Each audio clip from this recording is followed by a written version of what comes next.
Mic's open. Hi, everyone. I'll pour a little more for Silla. She doesn't drink fast enough. I drink fast enough. I'll pour a little more for myself. What is up with you today? Like, I don't know how to pour. You don't know how to pour. I'm poor Australian, doesn't know how to pour. Hi, everyone. Let's listen into the chat. Ta-da.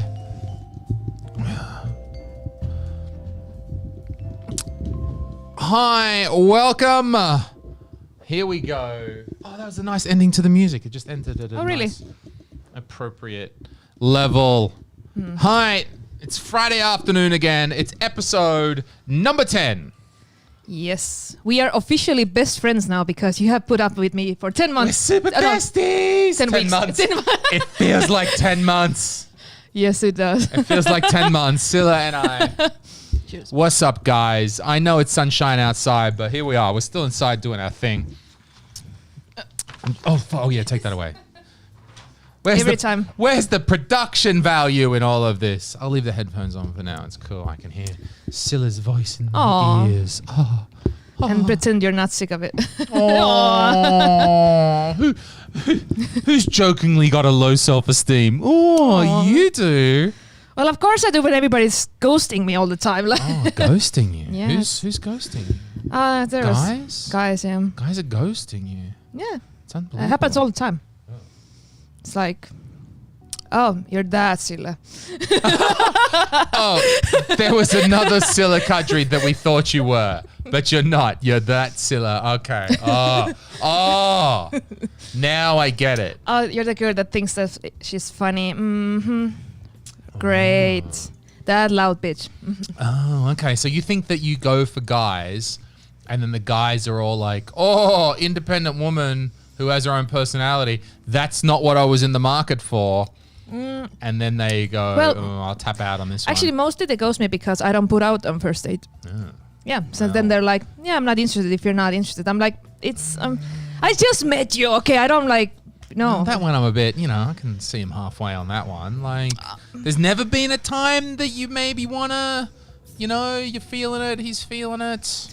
When I was like 18 or something, but nowadays it's. I mean, that was a long time ago. It was a long time ago. It's like it's super rare when it happens. But the thing is, I don't feel comfortable doing it when I don't know something like at all. Like for me, it's just like I get like little bit panic attacks. And I get really anxious, so I don't want to. This is interesting. We need to go further into this because this is like the stereotype. The stereotype is the guy and the girl go on the date. The guy's like, yeah, this is cool. And maybe he's like, not like, yeah, right on, fuck yeah. But, he's like, hey, we're having a good time. We've had some drinks. We had some laughs. And, maybe even, who knows, maybe I held the hand. Maybe we did. And then you're like, well, why don't we, And then it's like, no, what were you thinking? No, I'm not that sort of girl. Okay. So you got to be like the minds. Well, here's the thing. I usually don't like people right away. I need to have some emotional connection. I need to have, like that person. If I just met somebody, I'm really like, I don't know, just I'm not that open. It's just not who I am. Okay. I've had one night stands before when I was like 18, 19. I felt horrible after that. I didn't enjoy it, and I just it was uncomfortable for me, and I don't want to push myself and put so much pressure on me because for me, dating even gives me anxiety a little bit. And I'm like just overthinking, and I don't know.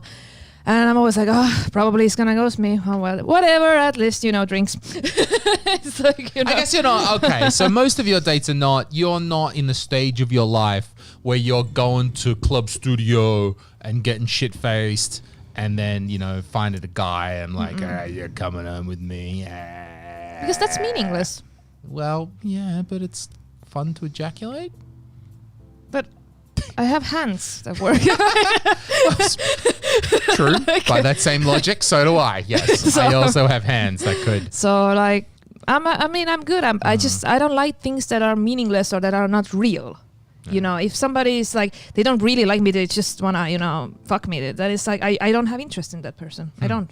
It's okay. I've had some one night stands, but they're never like, I always regret it. Like the next day I wake up, I'm like, like no, I want to leave immediately. I'm like, I don't. It's not my thing. It's just not my thing. That's interesting. The regret of one night stands. That like there's something happened. We went out. We had some drinks that changed my view. Maybe I was more open to new ideas or something that I wouldn't do.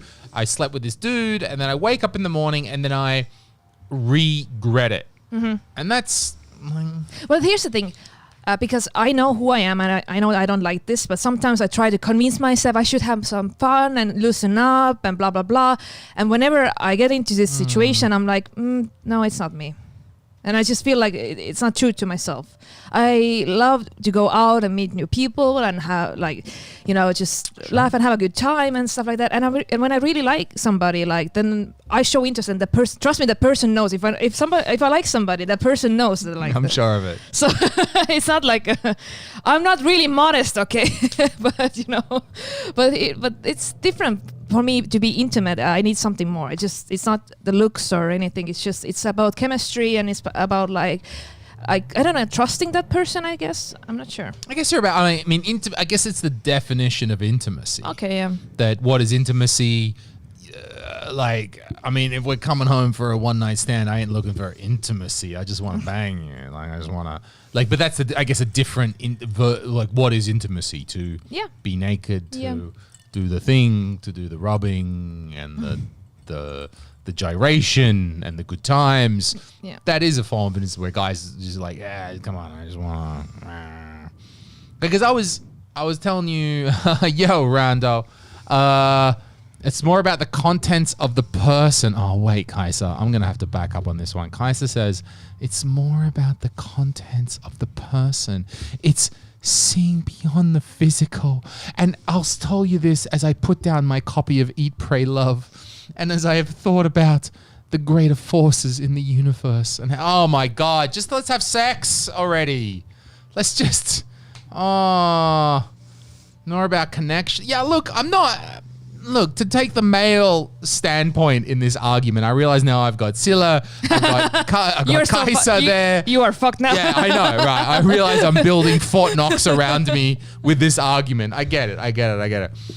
I'm not looking intimacy. I just want to do the and then we go our separate ways. Okay, yes, and some people can do that, but not all people. I know, like, I have friends, like guys and girls, that can separate their feelings from physical. That's totally fine. And they have fuck buddies or whatever, they hook up and it's fine. Yeah.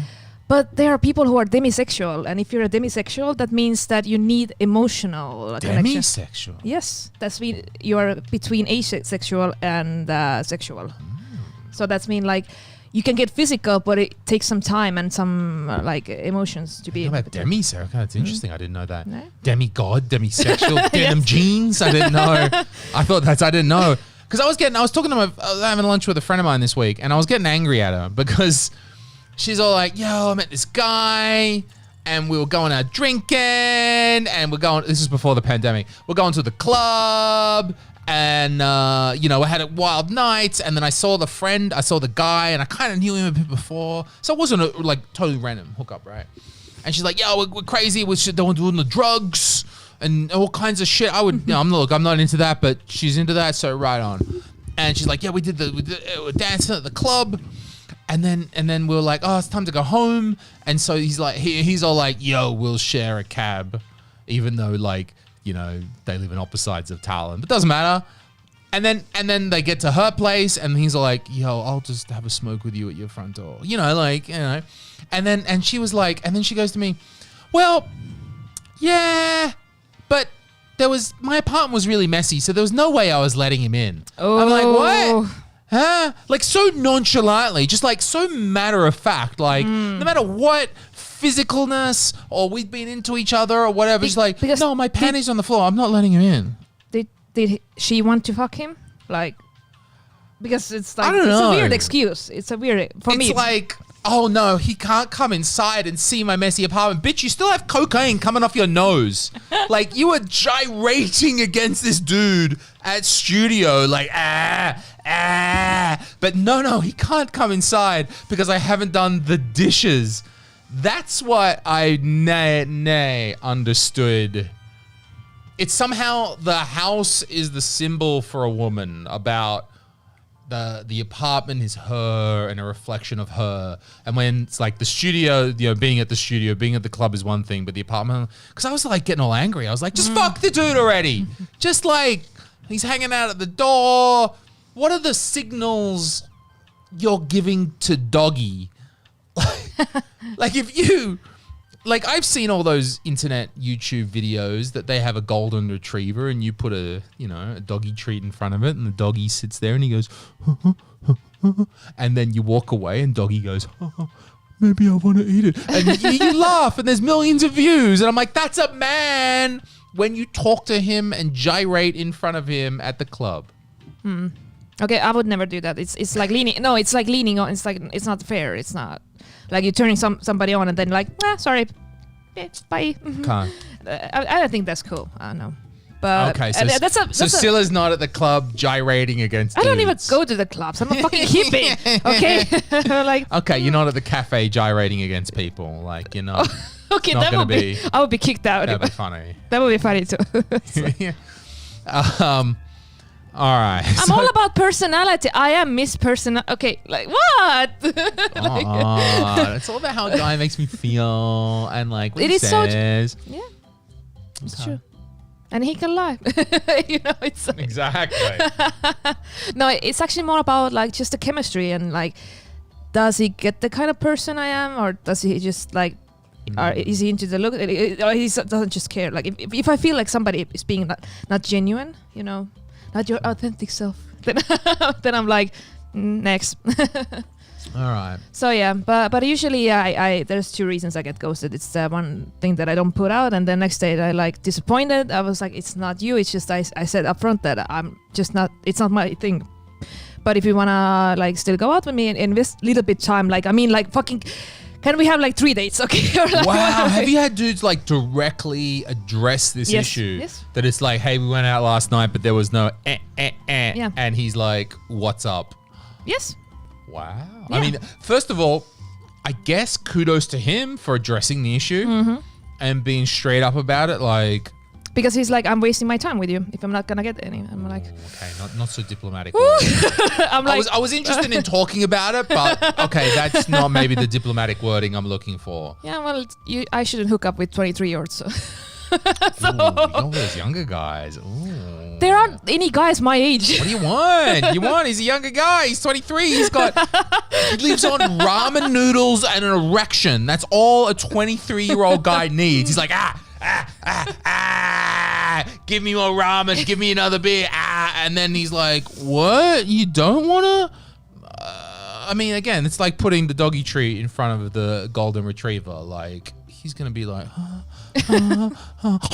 like he's going to want it. Oh yeah. Or I had this one dude, he ghosted me because, okay, this is so stupid. He thought that I was a singer, but I was like, no. Okay. He only wants to sleep with a singer, or no, wants to sleep with because he saw my social media and I have pictures on stage and stuff, and he was like, oh my god, do you have like I thought you were a singer. You're just a bullshit stand-up comedian.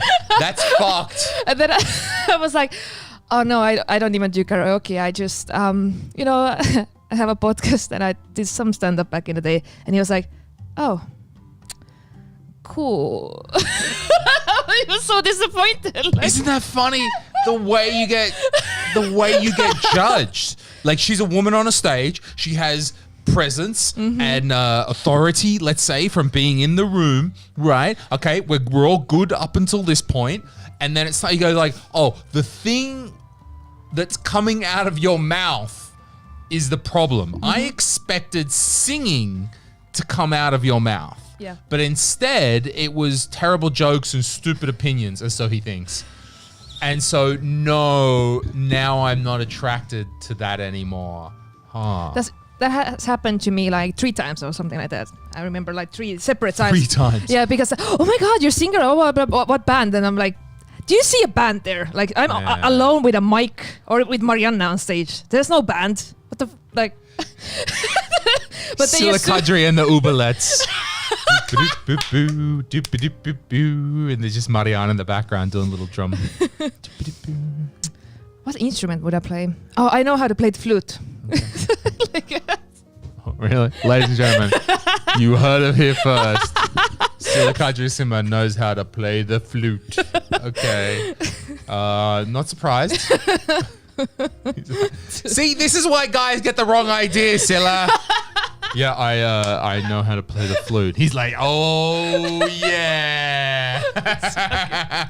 He's like, yeah, do some of that shit. So I cannot joke about sex.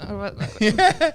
I mean, like, what the fuck? Like, he's 23. He's like, she's gonna play my flute. Oh yeah. But yeah, so. Okay, so guys would want you. Okay, this is a interesting story about guys that they're They assume, fine. Yeah, if a woman is on stage just singing her songs, that's okay. But they never assume that I'm a stripper on stage. Well, that's better. At least he's like, oh, you keep your clothes on. You're like, okay, that's something.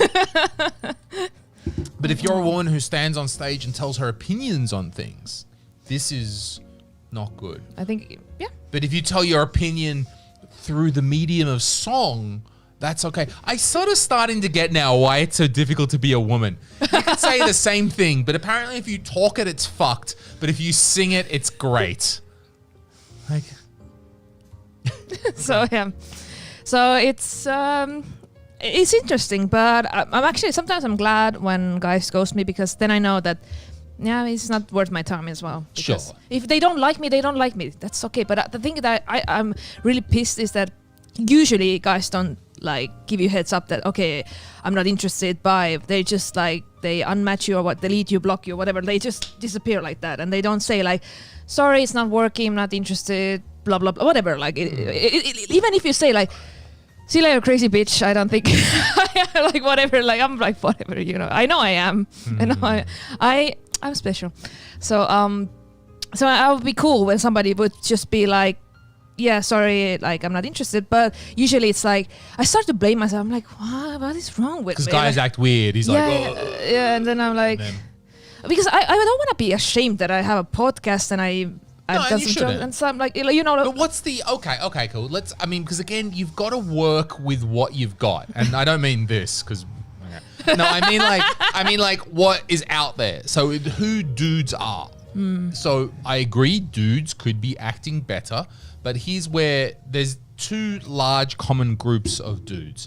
The one group of dudes are dudes who are going to be like, we've just been talking about, like, you don't want to have sex in the first, well, fuck off, I'm wasting my time, I don't care, whatever. Cool. There's another group of dudes who are like the opposite. They're the, cuckold. They're.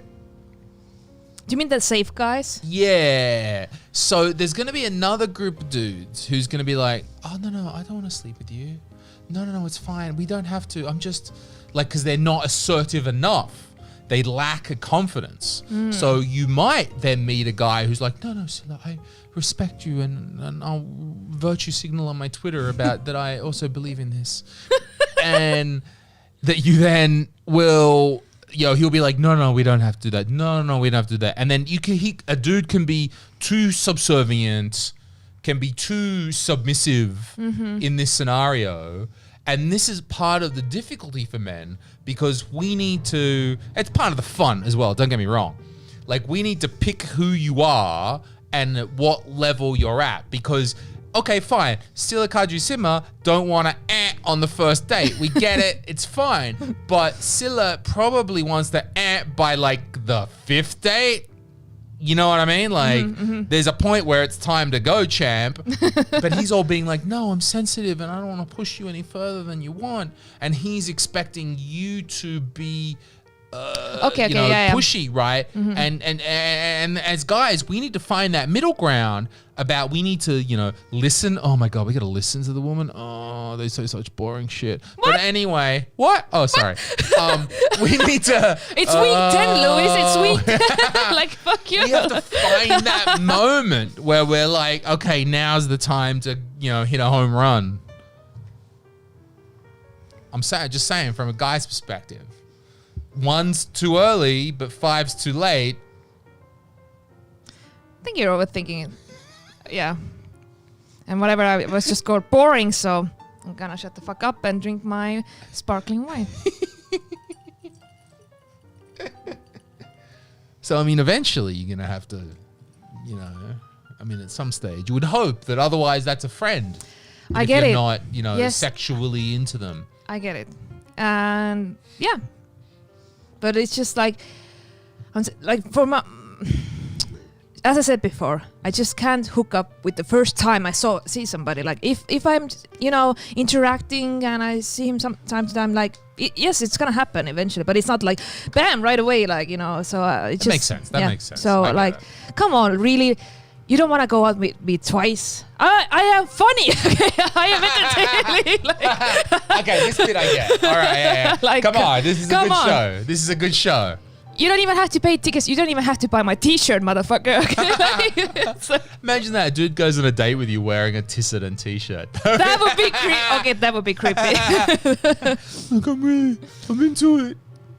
Yeah, bye. It would be a little bit weird. It's already a bit weird because we were just talking that like I have a Tissident t-shirt because you were very nice. You and Mariana gave me one. Oh, we did. Popov has one. Popov has and one, Popov loves it. Popov's walking around all the time. he's wearing the shit out of it. Yeah. Yeah. I'm gonna make fun of Popov because I talk so much highly of Popov that I feel like I'll make fun of him right now for all he's all like, yo, chicks, I've got my Tissident t-shirt on. Look at me. I'm super He's so sensitive. progressive. Yeah.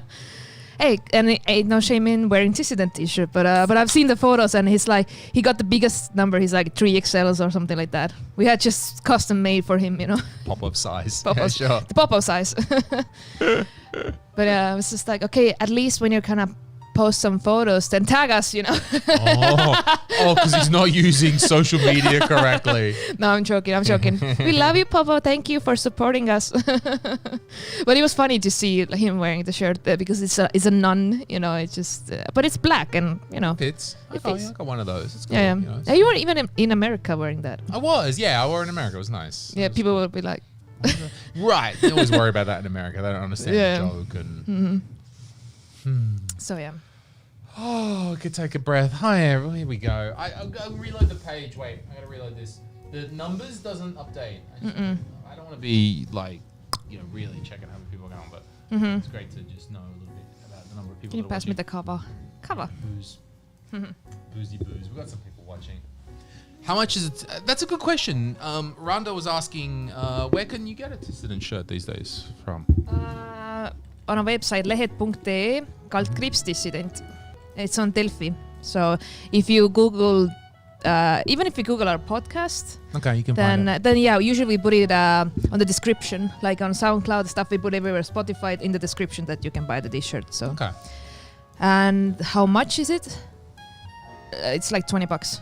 That's fair enough. That's pretty normal It's- for a t-shirt. Yeah, It's all right, yeah. and it's good design. Okay, like it's you know, it's good quality. It's good quality shirt. We've been thinking a lot about that with Comedy Estonia because we have our web shop. We're selling stuff to the... actually, because we would want to sell the shirt through this, but it's the Delphi connection, which Yeah. I've always been with, like, Mariana, what's the Delphi connection? But anyway, I'm a little bit like, time to be independent. Exactly, Rando, you can get chicks. I swear to God, you'll get chicks. Especially, you live on Sardinia, right? Oh, those chicks don't know nothing out there. You wear the Tissident t-shirt, it's Like going to the be... most feminist podcast in Estonia. It's Yeah, like 100%. There's going to be no... is it better quality than Tusisi? Yes. Which one? The first one or the black, the Kesson Kesk? yes to all of that. Okay, it is better quality. The Kesson Kesk. Actually, the last one, yeah, with the Pink Panther, that was Yeah. pretty good. The first Okay. one was not that. Ooh, because that's the one I liked. It's okay. Because the colors seemed faded, kind of, and it was, I don't know. It's fine. It's okay. No, I can take criticism. It's all right. You can push me. It's okay. The first Tusisi t-shirt was made of very light material. It was very long, and I actually was very involved in that because that's like what I like in a t-shirt. For me, it was like Mariana had it, like, and she was wearing it a lot, but the logo was kind of faded. I don't know. It wasn't that bright, and you know. I get you. So because and I also and I like the Pink Panther one because it's Yeah. black and you know it's really contrast, and you know our T-shirt is black as well because of the reason. Then if our logo was on a white T-shirt, it wouldn't pop that much, but it's on black, so it really pops, and it really like, you know. I get you. I'm generally a fan of thin t-shirts. This is the thin t-shirt. So we did do that in the first Tissident, but then Ari said, hey, we want, you know, so maybe, and Rando's got a Kes on Kes right now. I know, because I was a bit like, it's a bit thick material, isn't it? No, but it's a bit like, so clearly I have to learn something about what other people like, not just me. I get you. Yeah. But I think you have two options, you know, so it's okay. great. We got some options there. So. But actually, people really like what are these called, like sweatshirts? Okay, yeah, so hoodie or hoodies, sweatshirt. Hoodies, yeah. People are asking all when are we gonna have our own hoodies? But they're so expensive to have the really nice ones, like, and really good material. It's like it's gonna cost like $50 or something. It's tough. I mean, I think we've been analyzing our web shop and the merchandise that we're gonna have, and one thing we're doing right now in Estonia is looking around and going, who's got great merch, and just analyzing why do they have great merch. So, like, I mean, I think one of the best examples is Viismunust have great merch. And not only do they have great merch, but they've done very well at positioning their merch because I mean, it's cool as shit to have that Rama t-shirt, right? Like, that's cool as shit, right? They made their own extra little thing for posters, yes, but for posters, for t-shirts. I know Mariana's got a Rama t-shirt. I've seen her on Instagram. I know. She's got one of those. She was on stage actually when I was in the nun costume. She was wearing the Rama t-shirt, so it's cool as shit. So we're sort of looking around. That we're seeing what other people in Estonia do with their merch, and we're trying to learn from that a little bit. Okay. Oh yeah, people say that is an extra element that I often don't consider as a foreigner. That Tissident is still rudy words. Well, do you know what I call the podcast when I'm talking in public about Tissident? I say söödik. Söödik, listen, because it's mean like eater. Okay.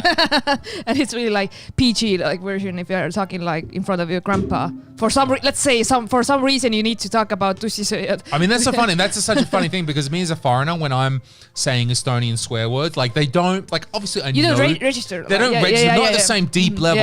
Yeah. So I'm like, Tissident, Tissi. I'm like, kurat, muna, kurat. Like I'm just, exactly. The words don't register at the same deep level. Actually, the way you say Tissident, it sounds like you say Düsseldorf or something. Düsseldorf. Yes, hi. Düsseldorf. Tissident. I hope Ari and Mikael are not watching it. They would be like, stop. I know. This is their stop ruining our brand, okay? This is our manager getting on live stream, ruining their brand. I know. Thank you. That's how Comedy Estonia works. So we're looking around. We're trying to find some more shit for Comedy Estonia for the brands. And like, I think Rama is a really good example that we're looking at. That it's just something they came up with. Yeah. But it's still like an extra thing that people like are really into. And we're like, oh, what would be our Comedy Estonia equivalent? And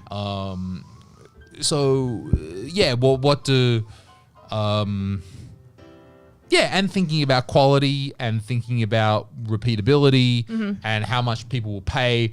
And there's things like, was we're really, people know this shit, doesn't matter. Like we're really trying to push Sander to have high quality apron.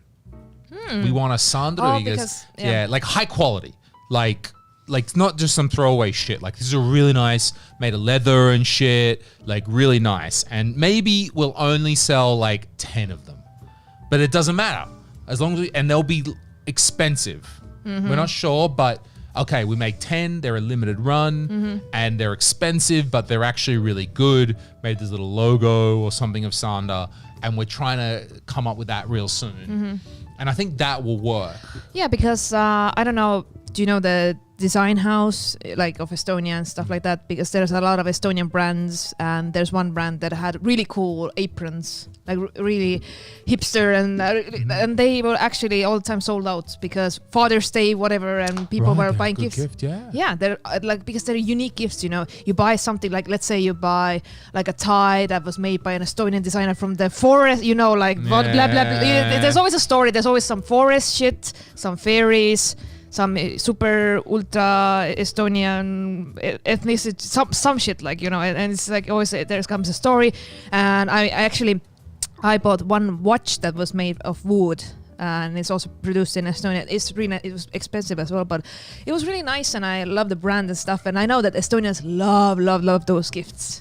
If it's unique and special and local, made in Estonia, you can tell the story behind it. Yeah. So actually, I think it would be like if you would release those aprons before like Father's Day or some Christmas or something like, something like. That's pretty cool. Imagine your dad. I mean, maybe your dad doesn't even know who the fuck Sander Rodriguez is. But come on, your dad is wearing Sander. Yeah, but your dad's wearing it. Yes.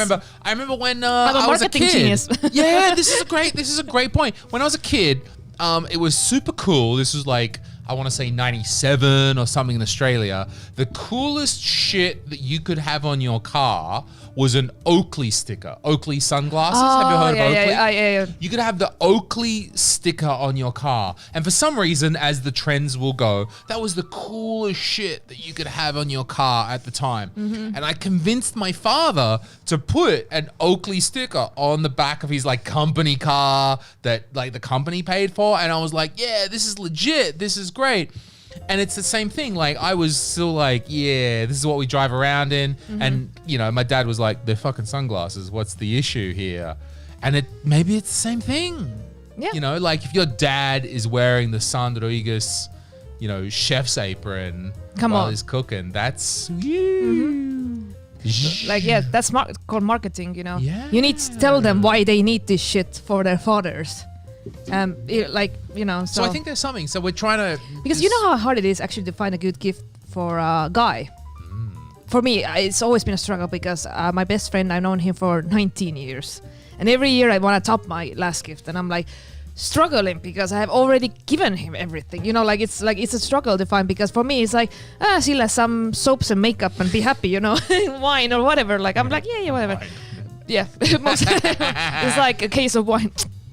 Go for it. It's bye. But for him, there's some stuff that I made myself or whatever, but I'm always like looking like, okay, maybe he wants to have this I don't know, album like Metsatöll, or maybe he wants to have that. And like this is like really specific, it's really hard to find really specific male oriented gifts. And if somebody has, and I always love to go to these design festivals and stuff when there are all these Estonian brands, and really like they are just one or two people in the company making their own jewelry or stuff, and it's really nice. And I always go and buy some gifts from there, because I know that it's not some made in China mass produced something that is kind of fall apart. Usually it's really high quality. It is expensive, but it's nice, and I like the aesthetic, so why not? Yeah, if you can show that it's been produced, if you can show maybe it's been produced by this other Estonian company, hey, we collaborated with them and we found, this is the. I do think there's a market for. Yeah, because supporting local is really like in trend right now. It's a big thing, and I know that a lot of companies actually, when the crisis happened, a lot of companies they were really struggling and they lost their profits, but as soon as they went online, people started to buy and stuff like that. So they had to just, make it work.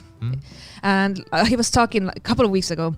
I was talking about my birthday party, and due to coronavirus, this place is shut down.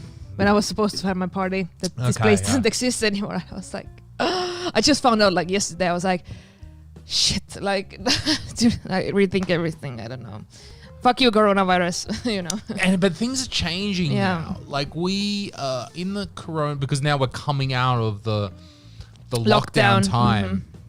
And we can really judge that based off the number of sales of the specials for Comedy Estonia. If you go to the pod.comedyestonia.com, you can buy Sander special, Mikael special, Ari special, a bunch of different Ardo special.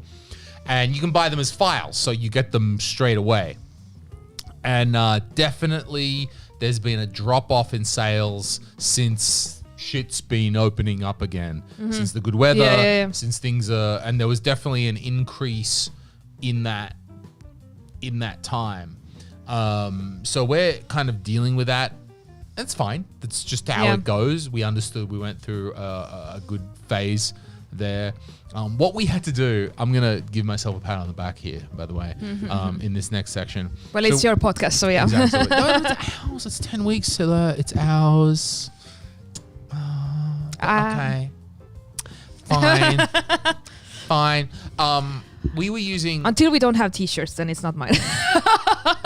Getting t-shirts printed. Until I don't have 50% of this company. True. There's nothing. Yeah, you want 50% of this empty bottle of wine? That's congratulations. I'll take anything. That's all we've got. Yes. I now have stickers. I have yeah. Louis podcast stickers. I have Comedy Guy stickers, which I'm going to start distributing as soon as we can meet people again at shows and stuff. And I come in there. But what we did was that we're using this Estonian web shop system called Vogue.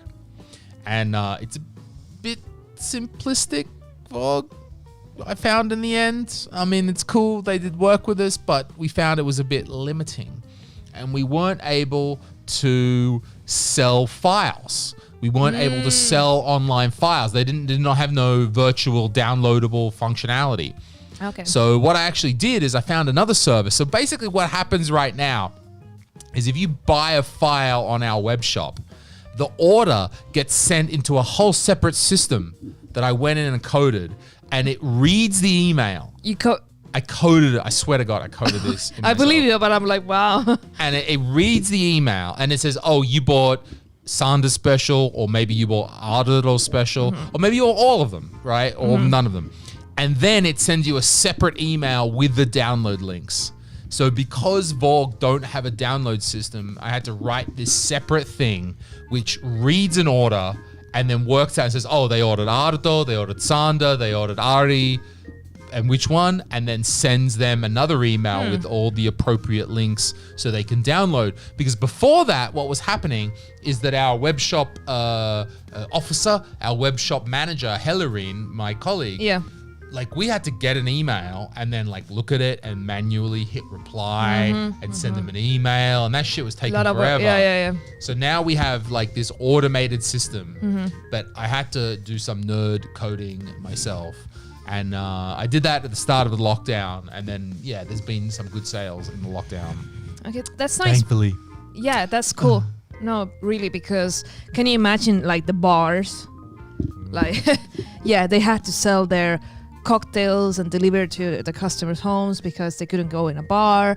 But the thing was, because of the alcohol law, like the spirits had to be separate because it cannot be mixed. You cannot sell a mixed. Oh, really? Yes. Okay.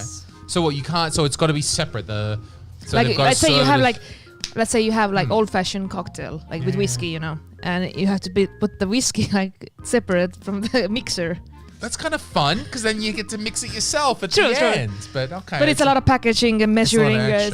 So instead of like having let's say one cocktail, like a jar of it, and then just pouring and selling it and just delivering it, but you had to just measure, the spirits separately, and I was actually surprised. But my friend, he owns a bar, and he told me about that, and I was like, but he told me that that's how we survived.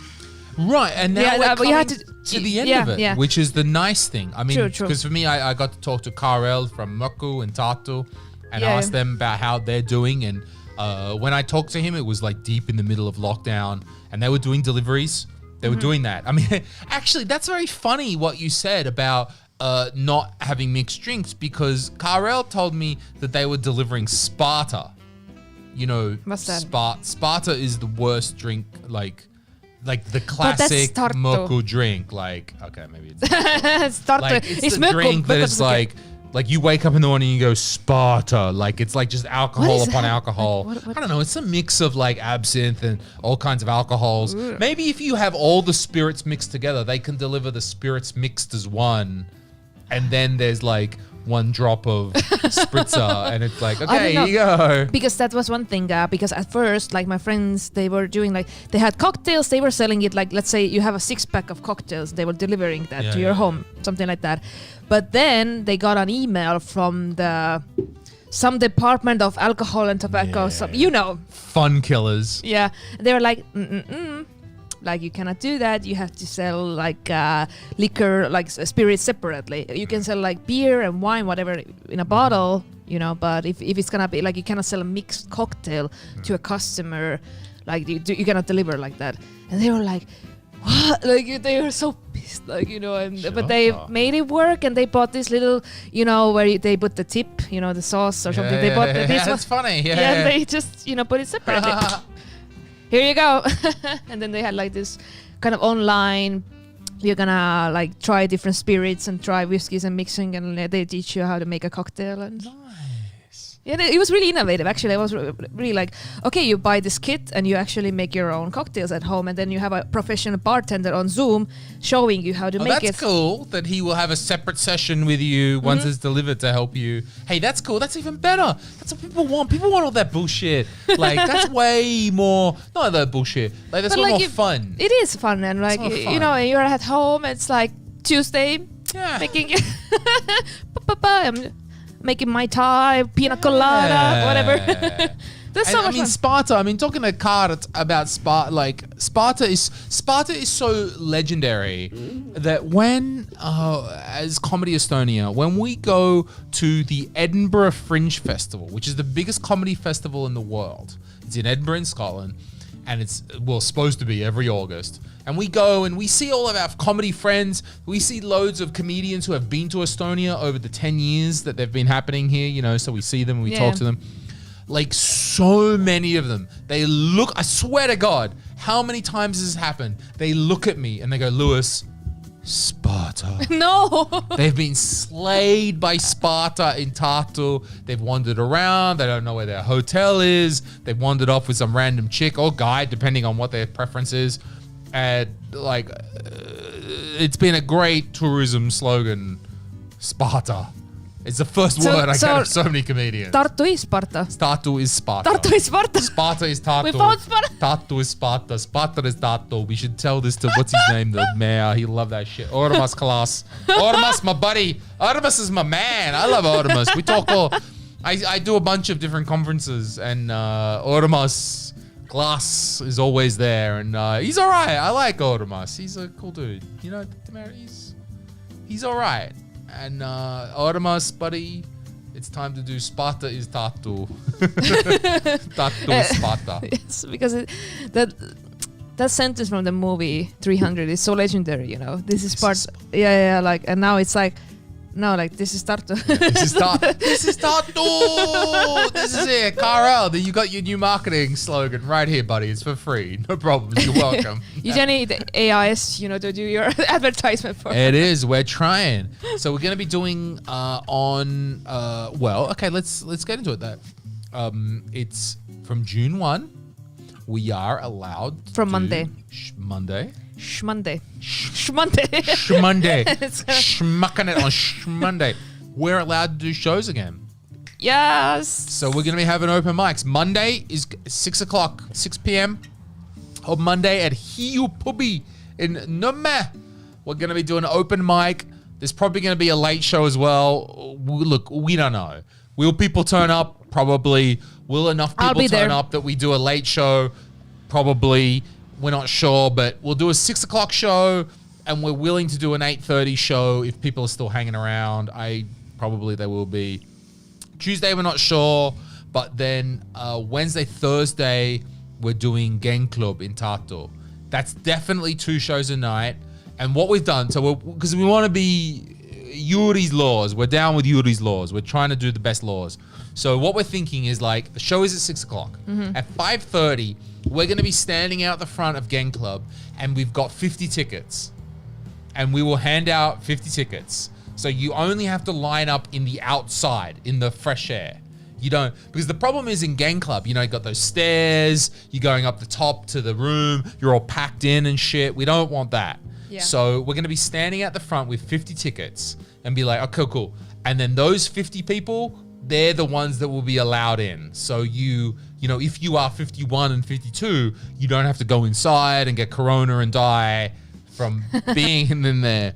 So we do have some procedures set up for our mics. So I think, and then Friday is Botik, and then hopefully the week after, hopefully if we've worked it out, Kapika, English, and even by Friday we hope to be in Parnu and Alibi. Like, we're going hard. I was like, you're hitting all the cities. For a while I was like, you know, we need to do a show at midnight on Sunday, like 0001. I was like, and then because they're like, Louis, no, let's just do it in the regular time. And I'm like, okay, that's a more sensible idea. True.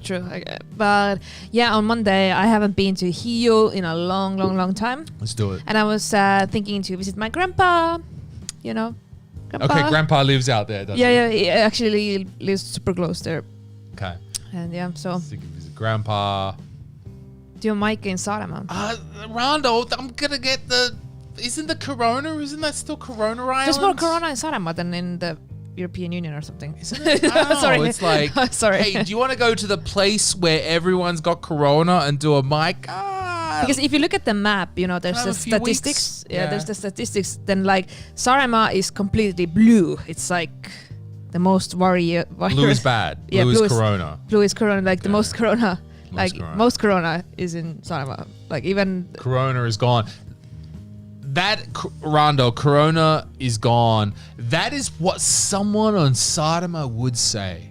They want to lure us in. Exactly. They would. So we can't leave. He's working for the tourism department there. They're like, no, don't worry about nothing. How much are they paying you, Rauno? Yeah, Rondo. we know. Rondo. We know how it works. We're getting there. We're doing Pärnu. That's close enough for now. Yeah, come to Pärnu. What's like? Yeah.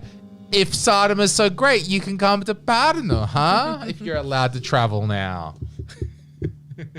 So yeah, there's gonna be mics next week. Cool.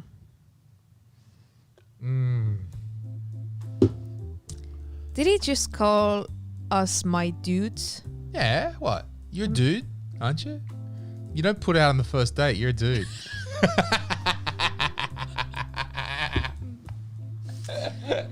We'll be right back from. Wait, why am I doing this show with you? It's all right. No, you're allowed to have standards. Okay. Some standards. It's. I don't have standards in my life, but when it comes to dating, it's like. That's it. That's the place that you got the standards. It's okay. I will drink everything that burns, smoke everything. Have you been on Bumble a little bit more? Tinder? Any of that? Not really. No. I'm hoping that, What? we're not in a lockdown anymore. I can meet people in real life. I haven't met anybody, Okay. So no. After I got ghosted by 2 guys, and then I was just over it. I was just over it. I was like, whatever. You don't like me, obviously. Whatever, Bumble. But that is also. All right, true. It's not nice to be ghosted. I'll give you that. Yeah, but it's just like, isn't that? That is the game. That's the game of it. It's gonna be like that. That's how the social media weird dating. It's thing so is. shallow. I know, that's the thing.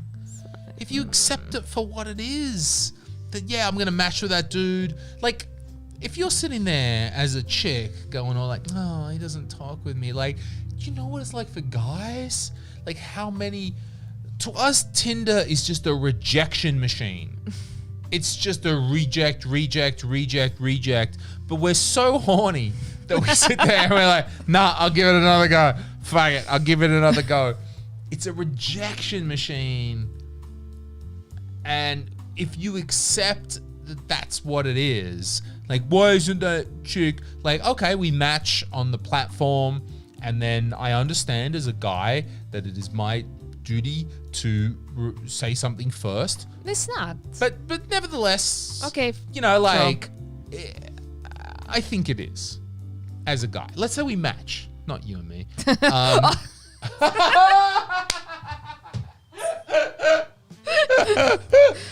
Great way to boost my confidence. Okay, Thank you, Louis. Thank you. We'll be right back. Right after this commercial breaks. Eat my. Wait, you're gonna. Stressed. Silly just said she's gonna eat my candy. Shut up. I'm getting stressed here. You won't sleep. You won't sleep on the first date. You eat his candy. All right. Come on, not everything is about sex, It's just All right. It's not about sex. literally eating candy. No, what are you talking about, mate? It's the game. It's what it is. We understand. Okay, if I'm talking to a girl on a dating platform, not just social media, on a dating platform, Tinder, Bumble, whatever, and we match. Even in the year 2020, I still feel it's my job to talk first. Maybe she does talk first. Maybe that's cool. No problems. But if there's no conversation, Because then I think as a man, I'm like, oh, what? I can't even, like, really, bro? You can't even, like, open a conversation? You can't even go, like, fucking quitas fucking laheb? Like, you can't even just be like... Do you really text them in Estonian? No. I was like... Nah, because English is my only thing I've got going for me. I'm a foreigner is all I've got. And you're not even good at English. Like. I know, right? Duh. Speaky bad English. Right. So, no, I don't. Like, all I've got is like, you know, hi, how are you? Then maybe, I think for guys, okay, my general tip for guys, if you're trying to make conversation, go for the 50-50. Ask, you know, what's my opener? What do I say? What the fuck? You know, okay, easy. How are you doing? How was your day? But then say how your day was.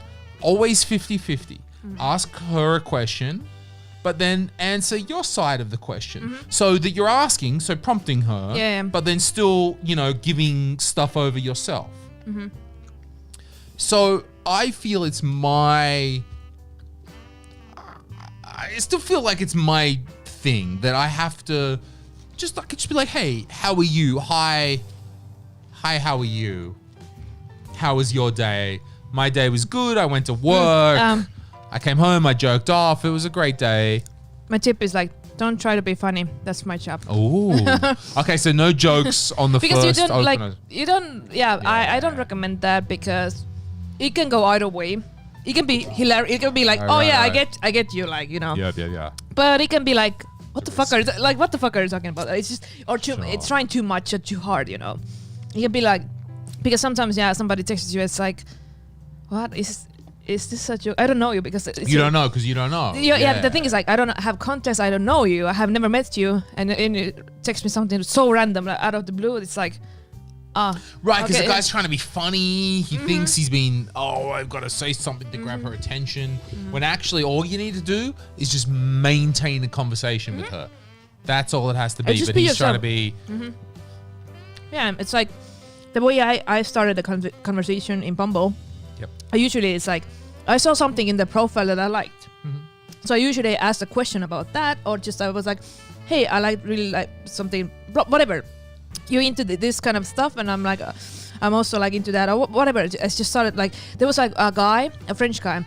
He had a really cool quote on his profile, and I asked him like, is it something that you have said actually, or is it from a book? Because I didn't recognize, but it was really good. And I was like, okay. And then it was like, no, it's something that I actually have written about. And then I was like, okay, interested like in books, and you know, and I started a conversation about that, and it was just, you know, but I wasn't trying to be like, I'm Sille-Kadri, I have a podcast, I'm so funny, ha ha ha, no. But then again, this dude was all like, yo, I'm a writer and I write prophetic shit and look at me. No, it's not from Socrates. It's from me, bitch. It was not Socrates. Yeah, I don't know. Like, I mean, he's French, so that's what they do. Like, French is a different thing. Like, French need to think that they're great. That's what French do. It's fine. That's what French do. That's why Charles de Gaulle had to go out there and go, you know what? Fuck Harry Truman. Fuck Winston Churchill. I won World War II. Now Louis is just virtue signaling that he's read books about history. Fine. Anyway, from what I've understood, French people need to be the fucking that's to be French. So maybe you played that very well. You led into that a little bit. Yeah. I was like, well, you're not Estonian. That's a plus. Okay. Sorry, not sorry. Sorry, not sorry. Okay. So you're French, okay? Turns out the whole time it's just an Estonian dude who studied French and he's just speaking French. Actually, with Bumble, it was like sometimes, you know, you see there's a profile and the name, it can be either way. It can be Estonian or it can be foreigner. You don't know. Right. And the description is in English and you don't know where this guy is from. Sure. And it's always like a guessing game, like, should I text in Estonian? Yeah. I'm not sure. And so I always start with English, just in case. Yeah. And I'm like, don't know if you're local, but I'm gonna say hi in English. Sorry, bud. That's good because you don't want to be that like Estonian chick who goes "Quitas laheb," and like you're like, no, that's all I can speak. And because Bumble as well, like Tinder, I would be like, go for Estonian every time because it's like okay, but Bumble does have a feeling of being more international. So, okay, I can appreciate that you don't know. Especially, I mean, maybe the dude is like, he's trying to appreciate, like, okay, I'm on Bumble. It's more international. There's going to be more international women on here. So I won't, write in Estonian. So you can have this confusion. Yeah. So, but it was funny. And then there was a guy who was like, no, I'm actually local. It's okay. But it was like, it was kind of like, I was like, yeah, like, I didn't I didn't see it from your profile because I thought you were American, but whatever. It was funny. It was funny. What a compliment. Well, I didn't say he can be from New York, I thought you were. No. Not that the Americans are a problem. They're like, no, not that that's a problem. Like, I thought you were foreign. Like, I didn't think you were a piece of shit Estonian, you fuck. Oh man. Can we not talk about dating anymore? I'm like, ugh. Yeah. What is it? But it's 5:00, so it's Louis P time. So we're gonna have a halftime break. Louis can go pee. Snack time. And then I feel like it's almost time to talk about 5G conspiracies. Conspiracy theories. Yeah, we're gonna talk about 5G conspiracy theories. And okay, all right. Let's turn the music up. Mics are muted. Do you want to leave the mic on? You want to talk to me? They don't want to talk to me. Oh, you don't want to talk to me. You don't want to fuck them. That's why they don't want to talk to you. I'll leave the mics on. Fine. All right, fine. I'm going.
Okei, ühesõnaga, kuna mikrofonid töötavad, siis ma räägin paar asja.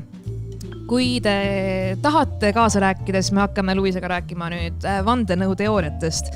Ja kui teil on see teema huvitav või mida iganes, siis saate me koos naerda või mida iganes, kirjutage oma küsimused ja siis me arutame neid teemasid, sest et minu guilty pleasure on vandenõuteooriad. Nii et mulle väga meeldib see teema. Ja me just enne, kui me salvestama hakkasime, siis me arutasimegi, et millised Eestis on, mis populaarsed trendid siis vandenõuteooriatel ja see on nagu asi, millest Louis väga palju ei tea ja võib-olla siis ma saan teda veits kurssi viia. Aga kui te tahate eesti keeles kuulda, kuidas ma räägin, siis võite kuulata ka Tissidenti, mis on leitav siis Spotify'st, Apple Podcast'ist, SoundCloud'ist. Nii et ma tegin väikest reklaami Louise podcast'is ja ma usun, et ta ei pahanda. Aga kui teil on mulle ka küsimusi, siis te võite alati kirjutada, et ma näen online chati niikuinii, et it's cool. Ja ma arvan, et Louis vist tuleb tagasi, aga ma tahtsin öelda kusjuures tervitada Kaisat, Randot ja Kärti, kes te olete iga nädal alati mõtlete kaasa ja elate kaasa ja vaatate, et see on nagu super. Nii et mul on hea meel ja selles mõttes, et on äge, et on nagu inimesi, kes viitsivad minu mingit broken English'it kuulata siin ja mida iganes. Et see on alati fun. Aga igatahes Louis tuleb tagasi nüüd. I did a shameless plug-in. As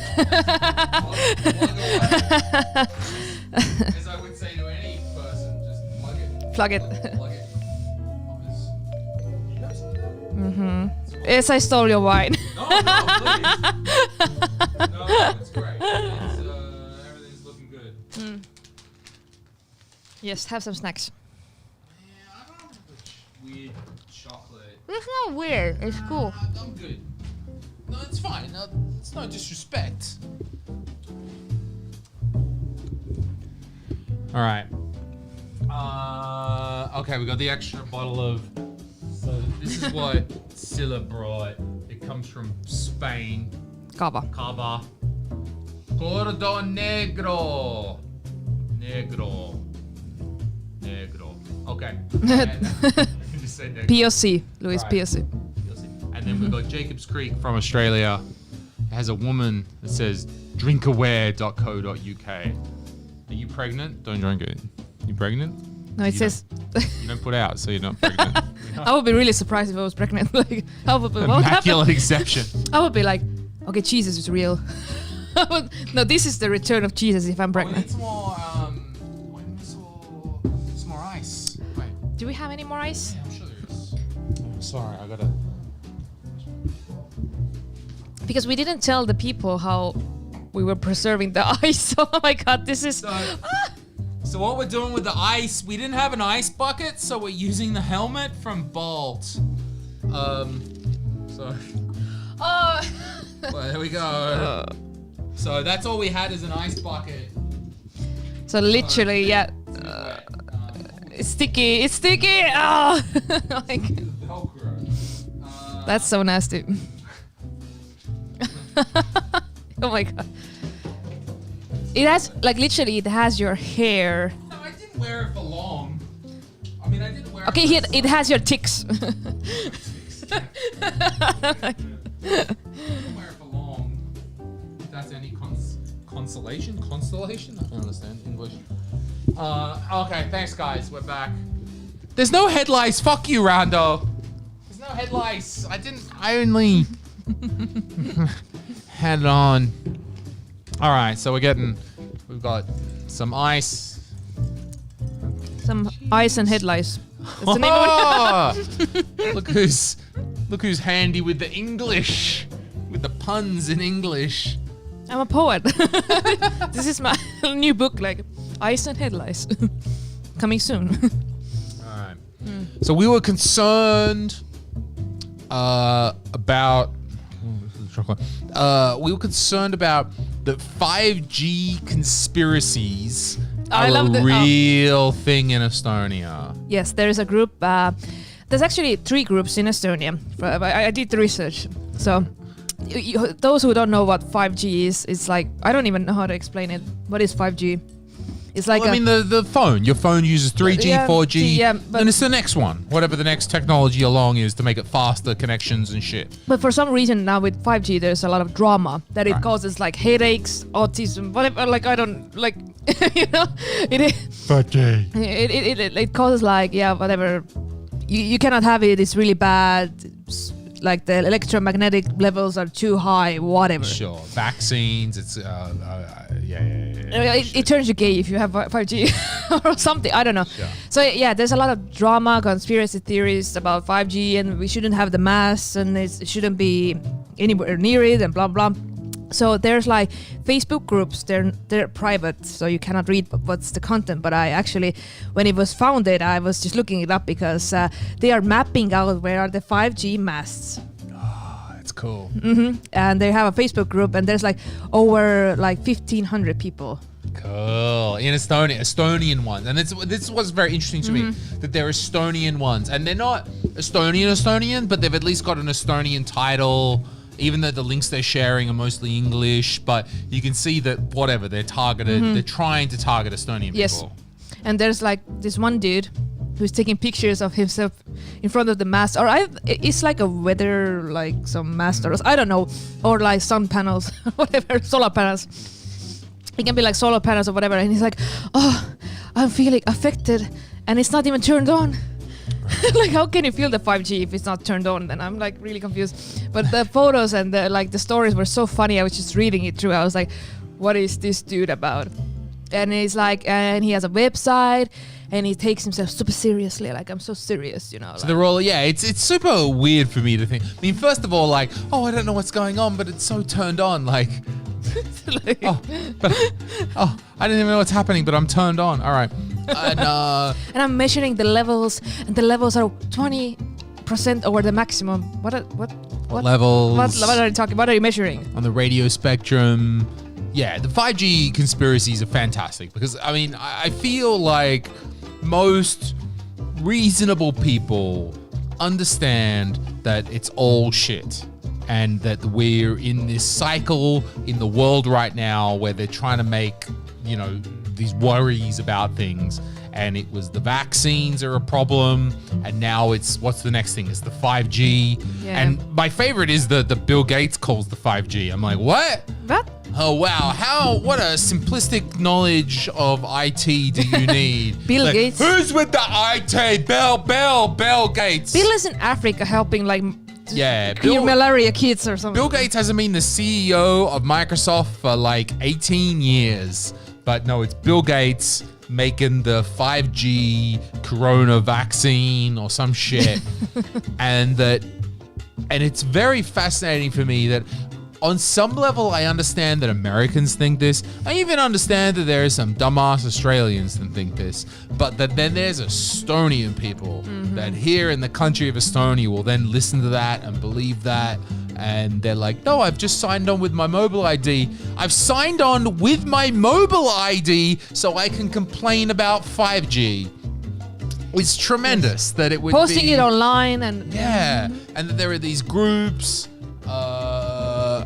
Do we even have 5G in Estonia? Like, not right now because they're like putting like that's the thing, like they want to protest against those 5G masts and they want to take it down and they want to map it like, you know, we shouldn't have it. And like, because I thought that this was something that is gonna come out this year 2020, and now they're thinking like, oh, because like we're gonna have this mast, we had like coronavirus and stuff.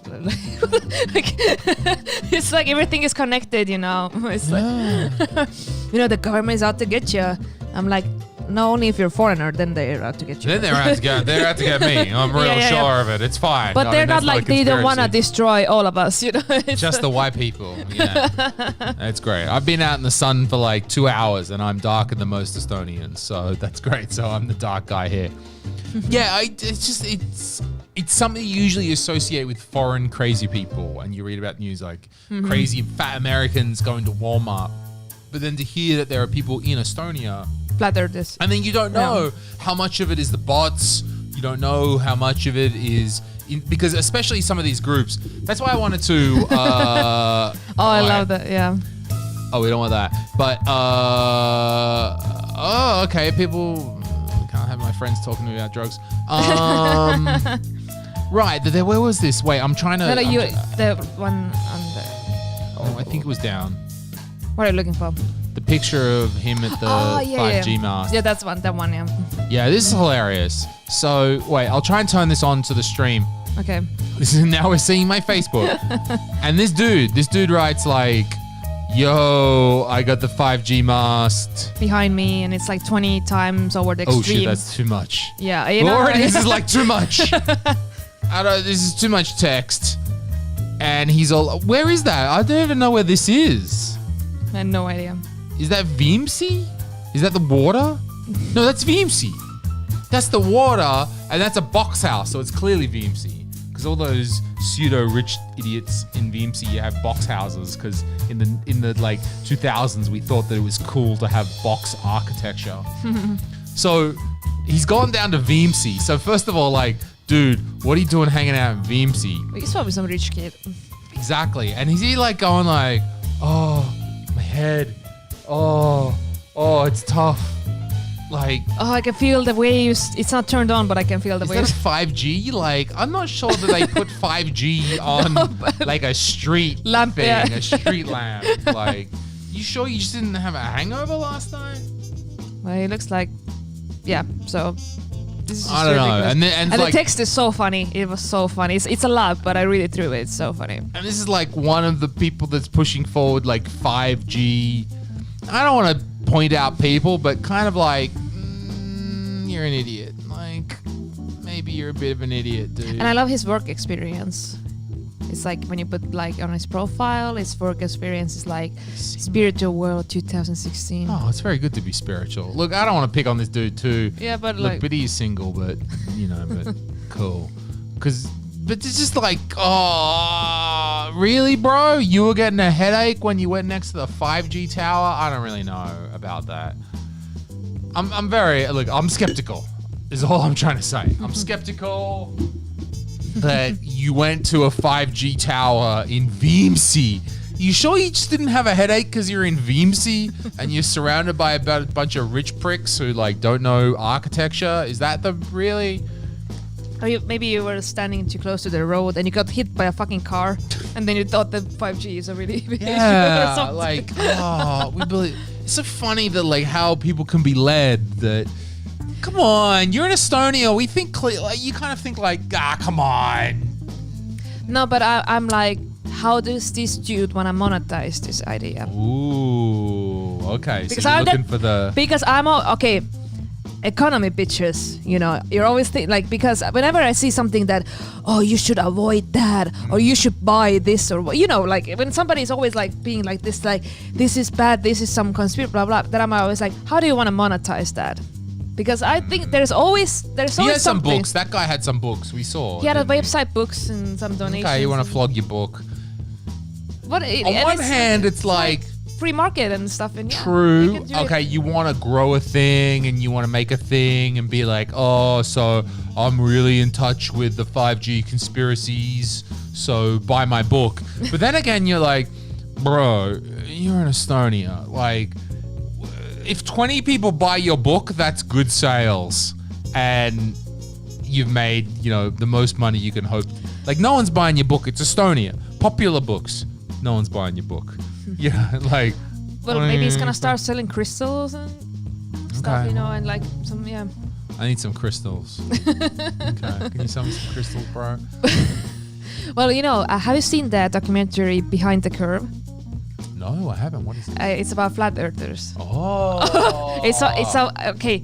It's not sponsored, but I really love this documentary, and it's really good because it shows the both sides. It shows flat earther side, you know, how they explain how they do their measurings and their science, and not it's pseudoscience, but how they do the science, how they hate the NSA, like NASA and stuff like that. NASA. NASA. NSA and NASA are two different things. Okay, Yeah, okay. yeah. So NASA and stuff, and they go to museums and they mark like, oh, this is all lies and this is all illusions and stuff, and like, but then they have the actual scientists who are like, people think that Earth is flat. What the fuck? No, Estonia is flat, but the Earth is. Like That's the best line. I mean, that's a stand-up comedy hour right there, just from that line. Like, you could build a whole hour. You will build your career from that one line. Like, no, bitch, Estonia's flat, but that doesn't mean the world is flat. But it's true, and I watched the documentary, and it was just hilarious. And the thing was, the bottom line was those people who were actually, you know, the flat earthers, they were doing podcasts, YouTube shows, they were doing conferences, they were selling tickets, they were selling merchandise, they were making a ton of money. And I mean, more merch than we are. Yeah. like a ton of money, because they had all around the world, they had fans and followers, you know. So I was thinking that actually, I don't think that those guys who are like truly like in the front lines, who are just, you know, promoting this shit, they don't actually believe it, but you know, it's just as you can sell it, you know. So Lame Ma, Flat Earth Estonia. And we found this one, so we're looking through. But what's super, like, it's like funny. It's like, I watched that SpaceX shit the other day. It was cool. And the Gremlins, like, really 80s reference. Okay, cool, guys. I mean, it's very interesting that nothing else here is in. First of all, what the fuck is this? So Flat Earth is trying to fuck you. Is that what they're trying to say? Yes, the globe is Globy's trying to like, ignore and Flat Earth. there's a woman like wearing a globe. Wait, so Flat Earth. wait. This is great. I gotta break this down. So there's a woman, and she's like, no, and she's the Earth. Yeah, no, she's the one, the globies. Like She's the Globies. Oh, that's what they called, aren't they? The Globies. Yeah, the globie. And he. He's gonna rape, like he's gonna rape. Now, that's a. Flat. Okay, that's a penis. And he's gonna. Now, she, I would assume from that, does not want to have the. But he's gonna force it now. Right, but he's gonna force it. So they're gonna rape us To believe it. and force us. I gotta click like on that. Yeah. Okay, you can go and look at this later. Okay, so that's cool. So So yeah, we're globies. first of all, Like, they're telling themselves like how big dicks they are. They're like, yo, we big slinging. Like we flat Earth and we slinging dick. It's like we're rocking 12 inches. The Earth is big, but my dick is bigger, motherfucker. Like it's all in English. Like you asked for evidence the sky is blue. Oh, What the? It's like doesn't make any sense. Some Even. shits. These are all known to be stars, but they're I don't even understand what that It's one like means. the stars are not real, you know. Oh, okay. So- NASA downloading data. That makes no sense. They're saying it's shit. What if we used 100% of our brain? You'd all be flat earthers. Okay. So. Yeah, like Oh. please explain it. What? If you think water curves, all right, then please explain Lake Baikal, 12,000 square miles of frozen flatness. That's 1 million inches of missing curvature. It's not. Okay, the Earth is not, you know, like precisely like round. It's not like because they're basically they're saying that, okay, the Earth has to be round in every single direction. You know, like really like not like a football, but like you know like a basketball. But the thing okay. is like Earth is not like a basketball. It has, of course, like you know different. I feel like you're Has getting just- way deeper than they are going. Like they're just like flat, round, no, and you're like no. But the It's so- millimeters are probably. If you look at the numbers, like what is that? Yeah, like okay, it probably is. It's a long way away. I didn't get the joke. Yeah. Oh wait. Rare sighting of an Australian hot air balloon. That's even nothing to do with fucking. Like. Because okay. you know Australia is down Down under. down under. And everyth's opposite in Yeah. Australia because gravity works in the opposite direction. Because not enough Estonians have been to Australia to know that Festo. Okay, I it's don't- the Festo hot air. Aussies rise up. Huh?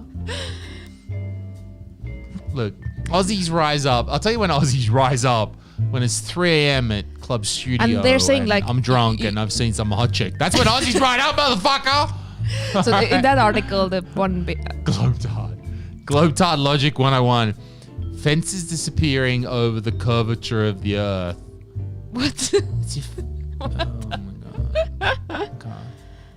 So okay, but basically they're saying like if we live in Tallinn, we should not be able to see Helsinki when we're like in the TV I tower. want that. I don't want to see Helsinki.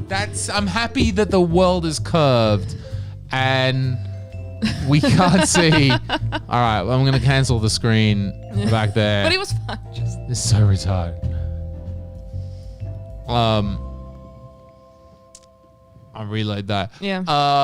But it was very telling to me about the way that memes and conspiracies grow. True. That none of what we just looked at was in Estonian. You Yeah. know, like Yeah, none of yeah. that. Like, oh, there's the Estonian 5G conspiracy community. None of it was fucking in Estonian. Like, if I know anything about Estonians, it's like you want to translate it ASAP, and you know, be like, no, like none of it. yeah. So like a few weeks ago, I met this girl. I was at a bar. I met this girl, and she was anti-vaxxer. Oh, okay. So like. And I'm like, oh, Like you were turned on, and then I were like, "Oh fuck!" Yeah. Immediate turn off. Immediate turn off. Yeah. And I was like, "Okay." And then she was like, her argument was like, "We don't need vaccines." I was like, "Honey, nobody needs vaccines until they actually do. You know, you don't. If you're healthy, you're an adult, you're living your life in everyday life. Yes, I understand why you will think that, but I'm healthy and I'm feeling good and like I'm eating plants, whatever, smoking weed."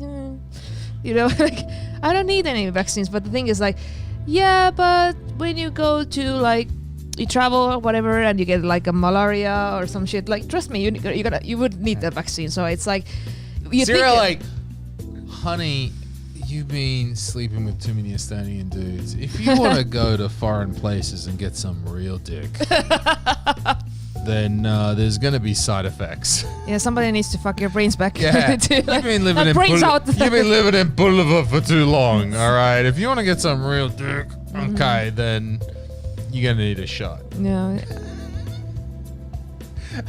Like seriously. Okay. Yeah. Okay. So she was skeptical, and she didn't want. She was really blunt. She was like, "No, we don't need it," and blah blah blah. I was like, "Because you already you're born in the 90s, so you already have all the vaccines. Like you already got like got the herd immunity or something." And I was like, "Yeah, you probably already got all the shots, so you don't need any more." I agree with that. Were you having an argument with this woman at a bar? I was not having it. I was just telling her how it is. So there was an argument. So there was. I was like, bitch, do not tell me that you're an anti-vaxxer while you're smoking weed, honey. Okay? Okay, she was You smoking don't- marijuana at the same time. I was like, you don't know where this shit comes from that you're smoking. So don't be hypocritical, you know. I was You like, could say that about anything. You could be like, you don't know where the carver comes. It says Spain, but the 5G conspiracists, that's not Spanish carver. Who knows? It's fake news, what it says on that. You could say anything about anything, true. you know, if you want to go down that rabbit But hole. I just told her, I hope you never have kids. You're really good at making friends. I'm like, Like, why don't people like me? Hope you don't have kids, bitch. Hope your vagina is dry and nothing ever comes out of it. Fuck you. No, I was like, I hope you get malaria. So- in Estonia, like, I hope you get like I know it's impossible, but you know, I was like, oh, Hope you get the Estonian malaria. Yeah. that sounds like a shot, like you know, I can drink. Estonian malaria. Sounds like some shit you can order from the web shop of Maku and they'll deliver it to you before 10 p.m. Years later, I'm going to hear Edinburgh Fringe Festival. Dude, Estonian malaria. I woke up with Oh, rashes. It was amazing. It has some chili pepper in it, like, and then it got like allergic. It's like Estonian malaria. so I really like. Actually, I love conspiracy theories. I think they're hilarious. There's so much entertaining, and there's so many documentaries and so much theories about everything. Like even like I don't know that the moon doesn't exist or like Oh, it's so great. it's like whatever. There's like a theory about everything. It's like I love the theories about why JFK was assassinated and whatever, like why Trump was elected. But there's like just everything about every single thing, and it's great. Isn't it that conspiracy theories have got wilder with time? Yes. So when I was growing up, yeah, maybe JFK, right? Okay. Yeah. Back in the day, Bill Hicks CSI, doing the great yeah. shit. Bill Hicks was doing that great shit about JFK and, you know, like it's a conspiracy and you know, deep state. Oh my god, deep state. You can almost believe a little deep state shit, right? You can be like, yeah, maybe there are forces. Maybe JFK. You can like almost... you can believe a cover up. Right. Okay, you can believe that. And there was fucking Jack Ruby and he shot him and all that. You can believe a cover up, right? But it's like reality TV. It's like if you watch the original, remember original reality TV? It was just people living in a house and they're like, oh, and then I said this and then I had breakfast. Like you were just watching, remember original reality TV was like a Big Brother and they were just making breakfast. And you're like, oh, they're making breakfast. and then came Jersey Shore. Yeah, look at them. And then it always had to go up and up from there. And if you watch like fucking Ranamaya now, it's like, do insane things. And that's what, but the early reality TV was just literally watching people, which is now what we call Twitch streams. So now Twitch is, and you can watch 1,000, you know, Yeah. hot chicks showing their cleavage on Twitch. I should know. I watch them all every night. Really? You want to set up a Twitch stream? We can set twitch.com/Sille-Kadri. It's like I don't know how to play shit, but No, I'll set it up and I'll set the camera up. Manager mode's kicking in. it's like Yeah. such a great manager. And, and now that's regular shit that happens, but that's not reality TV. Reality TV is this crazy shit. It's like, Yeah. I don't know. Do you watch this thing, 90 Day Fiance? No, I or don't. Whatever it is. I don't know what this is, but I know I've people heard talk about it and it's trending and stuff, but Right. I haven't watched it. But I remember like I used to watch Jersey Shore, and when it was 2007, there was a show in Estonia, reality TV show. It was about people working at a bar. What show is that? Bar. Oh, bar. Literally, it was called. BAAR, bar. Yes. Okay. Yes, I remember. literally, it was really long time ago, and it was the hottest thing like ever because it was kind of they had a contest. I don't remember actually because I was so young. I don't remember what it was, but they had some contest and stuff. But they were living together and working at a bar, and then there was like characters. It was at the time it was so over the top. We were like, oh my god, they're fighting and arguing and fucking and like whatever. But it was like really, and they had even their own song, and it was really like weird. But nowadays I would be like. Like it's nothing. It's nothing because after we had the Proviabielu, it was about the marriage. Yeah. I was like, whoa, like I was like, whoa, okay. Yeah, okay. they're pumping out kids. You can't really top that. You're like, what's your next? You know, even if you're on Jersey Shore, you're like, yeah, DTF, I'm taking off my shirt, woo. But when you're pumping out kids, like that's hard thing to top in terms of what's the main event. Because like when I was watching the marriage show, the Estonian Proviabielu, I was like, this dude, 19 years old, freelance tractorist, like Tractorist. like driving a tractor. Yeah. I don't It's know. such a great term for someone who drives a tractor. He's not a tractor driver. No, I'm a tractorist. I don't know how to say it. I was just like, that's what you say work in with the Estonian. Tractor, you're tractorist. It's like okay. tractorist. One who works with the tractor. Yeah, like Okay. but freelance.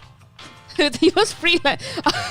You're talking about Kalvi Kala. Yeah, he was freelance. Freelance. He hasn't got a stable job, but okay. I was like freelance. How what like who is what is it? Like this is okay. I get it. This is like the future, but like everybody's a freelance now. Even the truck drivers or tractor drivers or you know like agricultural workers. It was just funny to me. I was just like okay. He's the baby daddy, isn't he? He's yeah. And then he hooked up with this 25-year-old. Helen Yes, Kopp. Helen, yeah. Okay. See, I know shit. I know what's going on in this country. And she was like doing her master's degree Sure. and stuff, but she was so insecure. And then later they made a career, you know, they literally made a career that they just went to bars and they poured alcohol for people's mouths, into people's mouths. Sure. So you're a celebrity bartender Yeah. at a place. And they made ton of money. I've done that. I had Really? to say, I mean, back in the early days. What? But when well, okay, fair enough. That in the early days when we didn't know what was what, and we were still working with Club Privé back in the day, Ooh. we did that. Like me and Eric Wow. were one night to promote the show. We were guest bartenders, and they really quickly stopped that shit because we were giving away so many drinks. We were like, drinks, free drinks. And they're like, no, we're losing money right now. So, okay, I mean, it's a publicity thing and it's a tricky thing to be, how to manage that reality show career. But I was so jealous. Nobody wants to see me bartend. I got really shitty salary when I was doing It's because that. you're not sleeping with guys on the first date. If you Damn were it. doing right, we want the That's what we want from the reality TV. I'm not saying it's a wrong decision of yours. I'm just saying, you know, you got to have the correct expectations here. Well, sorry, I hope I was gonna become famous without showing my pussy. Okay? I'm sorry, I had some expectations. Okay.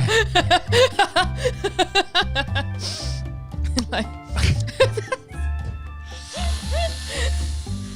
Okay. I would know. have said boobs first, but that's cool. But cool, you went all the way. No problems. I'm going to show my pussy. All right. What he was asking about it's like, yeah, see, like tough titties, nobody wants to see your pussy. Okay. Like next show. Oh man. I should be a sitcom writer. Write a sitcom. Do it. Yeah, because none of the Estonian ones are funny, so. Right, and that's the difficult part of living in a small country, in a small place, that there's not so many opportunities. Like, yeah. Like, okay, let's take, for example, my friend Ardo Asperg. He is, to me, the funniest guy that I've ever met. It's a great writer. Like, he's such a great writer. Like, obviously a great performer as well. Like, all round. Like, you watch him on the Kulapod podcast and he pops in and he just says the funniest shit you ever heard. And if we were in a larger market with more shit happening, right, his talent would absolutely be, he would already be a head writer of some show. He would be a writer on some famous sitcom that you would love, and he would be a writer. But unfortunately, again, we've got a small market, there's not a lot of money keeping it together, and there's not those same opportunities. Actually, you know what the reason is? Oh, yeah? The problem. I'm gonna tell you the truth, okay? Fucking break it down for me, Sille-Kadri. I'm gonna spill the tea.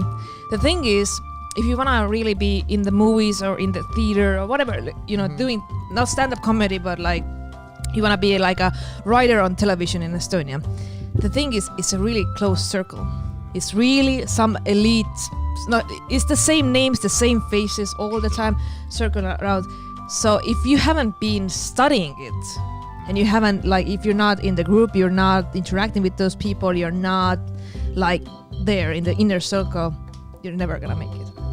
Never gonna happen, Ardo. I'm sorry, honey. You're so talented. Fuck I wish. You, Ardo.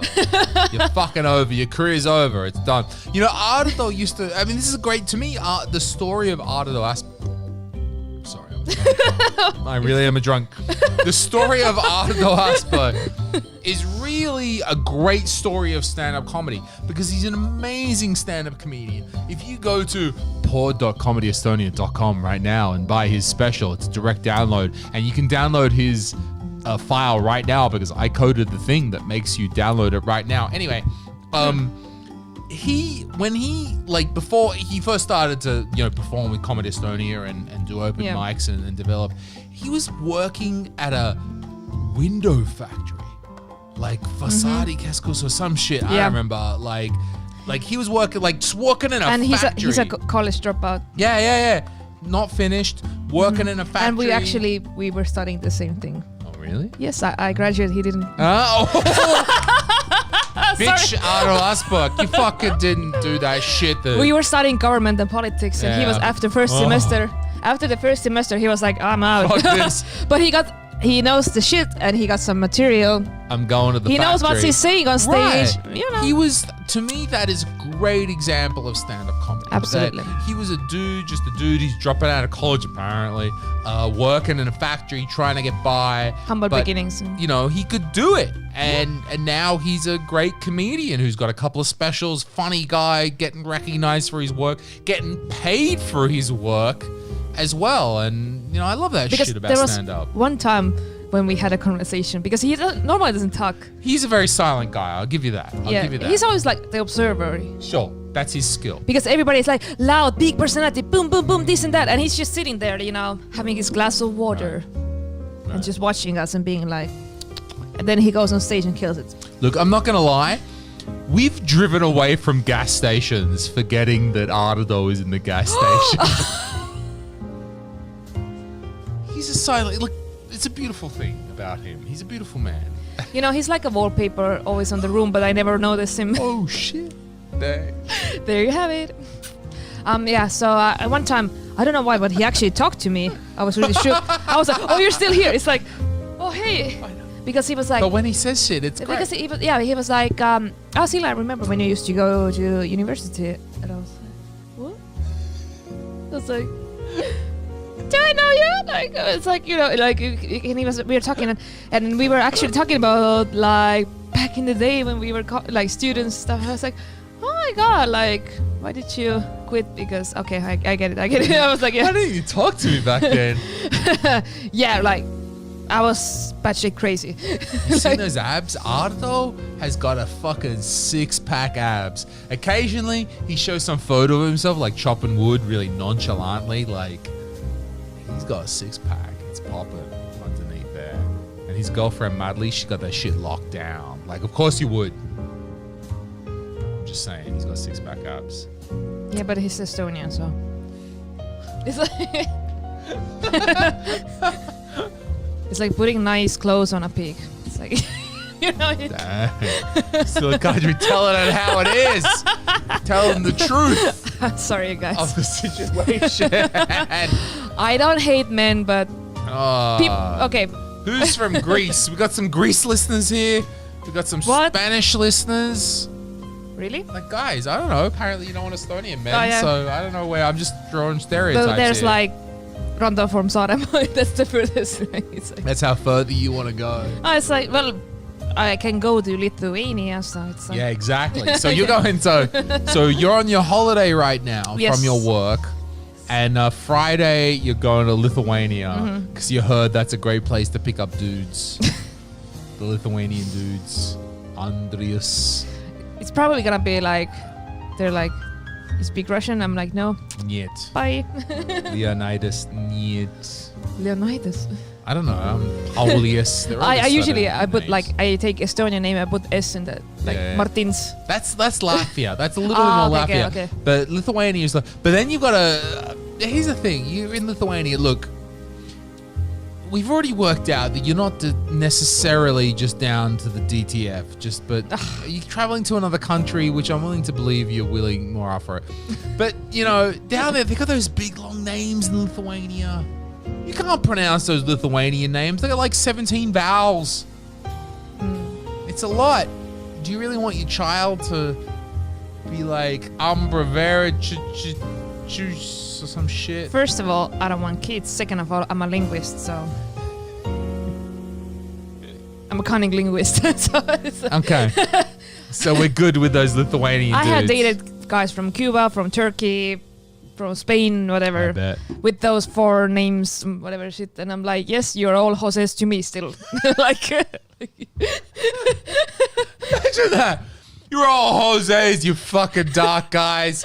Imagine if I was that. I was like, you blonde chicks, you're all Olga to me. Fuck you. hey, all guys hot. I'd be like, Olga's hot. Like, right. I'd be like a terrible gentleman.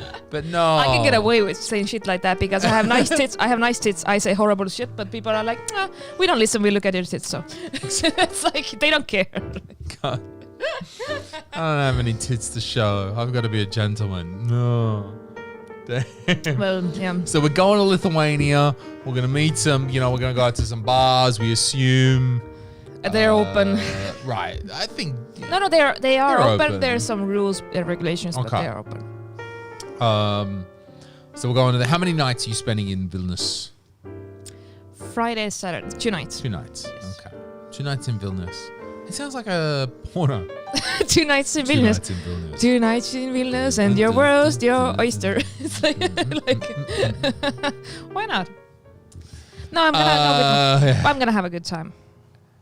Okay. I mean, that's cool. You go to some bars and some Lithuanian dude is all like, yeah, some Estonian chick. She's like Nordic and stuff. Yeah.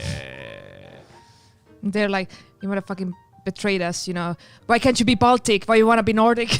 Well, they do have that. They do have that. They're like, we're Baltic. You're trying to be Nordic. Like they think there's a thing. we're all like trying to get away. Yeah, okay. Because our cultures are similar, especially with Latvia, like the art and like there's so many things in the history, buildings, architecture. There's If so you're trying many to things. chat up the Lithuanian dude, what you've got to do, because they, as I understood with my limited knowledge of the history, which is not very good, but they used to have a big empire, as I understood, Yes. back in the day. I don't know when. So you've got to be like, oh, Mr. Conqueror. Oh, you have the empire. And he's like, yeah, I am Lithuanian I'm Lithuanian Genghis Khan. Yeah. I'm not trying to look. If you want to get the goal, you've got to work towards the goal. That's all I'm trying to say. And Lithuanians still believe that. They still believe that Lithuania big is a nation, thing. yeah. Where I'm like, what? You weren't even good at basketball. Ooh. Yeah, don't. I don't think I'm really going to be going down good with Lithuanian guys.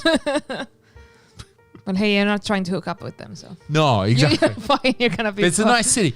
It's a Yeah. big city. It's a nice city, Vilnius. I like it. I sometimes wonder, do you ever wonder there are moments in your life and you think it could have gone that way or this way? I don't mean to be fucking Gwyneth Paltrow sliding doors, but there are some moments that could have gone this way and that way. Absolutely. And there is definitely a moment in my life. So 2006, 2007, I was traveling with my friends Dita and Adam. We were traveling. We were some stupid Australian kids just traveling to Europe. And as it so happened, because we were traveling down from Sweden, we came to Europe. We're like, yay, Europe. We're in Germany. And then we're in Sweden. And then we're like, oh, we're going to take this Tallink thing to Tallinn. What the fuck is that place? And because it was just there. And because one of the first stops on our backpacking trip, we spent a lot more time in Tallinn. And it was one of the things that really made me learn about Estonia. And the next thing that made me, because it was one of the things we spent a bit more time because we're backpackers. This is new. We've got to learn. And it was actually that it was the spring of 2006. And my friend Adam said to me, we were in Tallinn and we went, okay, this place is nice. And then we were like, let's go to the seaside. So it's like fucking March and we're in Pärnu, staying in a hostel, which I think still exists in the middle of Pärnu. And we're like, okay, we're on a beach, but there's ice on the beach. I'm not sure this is a great beach. And then my friend Adam says to me, hey, I did my research and I found out there's this town called Tartu and there's a student, it's a university. Maybe we should go check this town out before we leave this country. Mm-hmm. Because you were disappointed. Right. We were like, there's no one there. We're like, where's the chicks? Because there's no chicks. It's not high season. Right. So it's like March 2006. And so Adam says, hey, let's go to Tartu. So we're like, okay, cool. Let's go to the Tartu. And we go to Tartu. Now, completely through random coincidence, we end up in Tartu in 2006 in the middle of student days. We don't understand it. We just rolled into town. But it's like the classic days of student days when it was popping, when it was like a big thing, when there was shit all through Reokaplatz and all through the town, like fucking student days was popping. And we're these stupid Australian kids who have just rolled in, we're 26, but okay, we're kids. And we've just rolled into Tartu in 2006. I was 15 back then. Oh my God. And I had to say that. And there's like a beer tent in the middle of Reokaplatz. And we're literally like, this is the heaven. We've come to the place and we roll into Reokaplatz and we're like, what's happening? Everyone's happy and there's parties. And like, we think like we've come to Eastern European heaven. We know nothing about what's happening.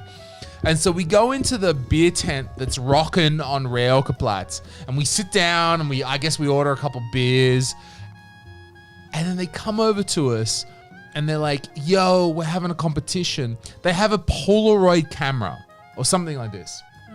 And they're all like, they say something in Estonian. We're like, we're very sorry. We're English speaking. It's 2006. And they're like, oh, we're having the blind date competition. Sign my ass up. Do you want to be part of our blind date competition? And we're like, yes. We've come to Eastern Europe and they're offering us women. This is exactly the stereotype that we expected. And it was just a game that like they were playing and there was like a thing and they had a screen in the big tent on Reokaplatz. And I know I've told this story before. There was the Johnny Depp bar and like all basically what happened is you got matched with somebody on a big screen and then all of you, like the whole group, all got tickets to the Johnny Depp bar. But tickets to the Johnny Depp bar were like 50 crowns, so who cares anyway. But it was the idea that counts. Yeah. It was the idea. And the idea was that we just rolled into this town and we were like, you want women? We'll give you women. And we were like, this is exactly what we thought Eastern European would be like. Here it is. And we had a great time. I forget where I was going with this story. I was telling because it could have gone either way. You could end up in Lithuania. Right. And I've spent some years later when I was hanging out in Lithuania. And they're a bigger country. 3.5 million people. It's a bigger country. And sometimes, I'm not offended. Sometimes I have wondered, I've just recounted this amazing Estonian experience with you. What if I had instead had that experience in Lithuania? You know, some sort of whatever that You just version. ended up in Lithuania, yeah. And I had been like, fuck, Lithuania is where it's at. And now I'm in Lithuania and now my girlfriend's name is Paulius or some shit. I don't know what they call it down there. She have a guy's name. Paulielinius or something. My good friend in Lithuania is Paulius. That's the only name I know.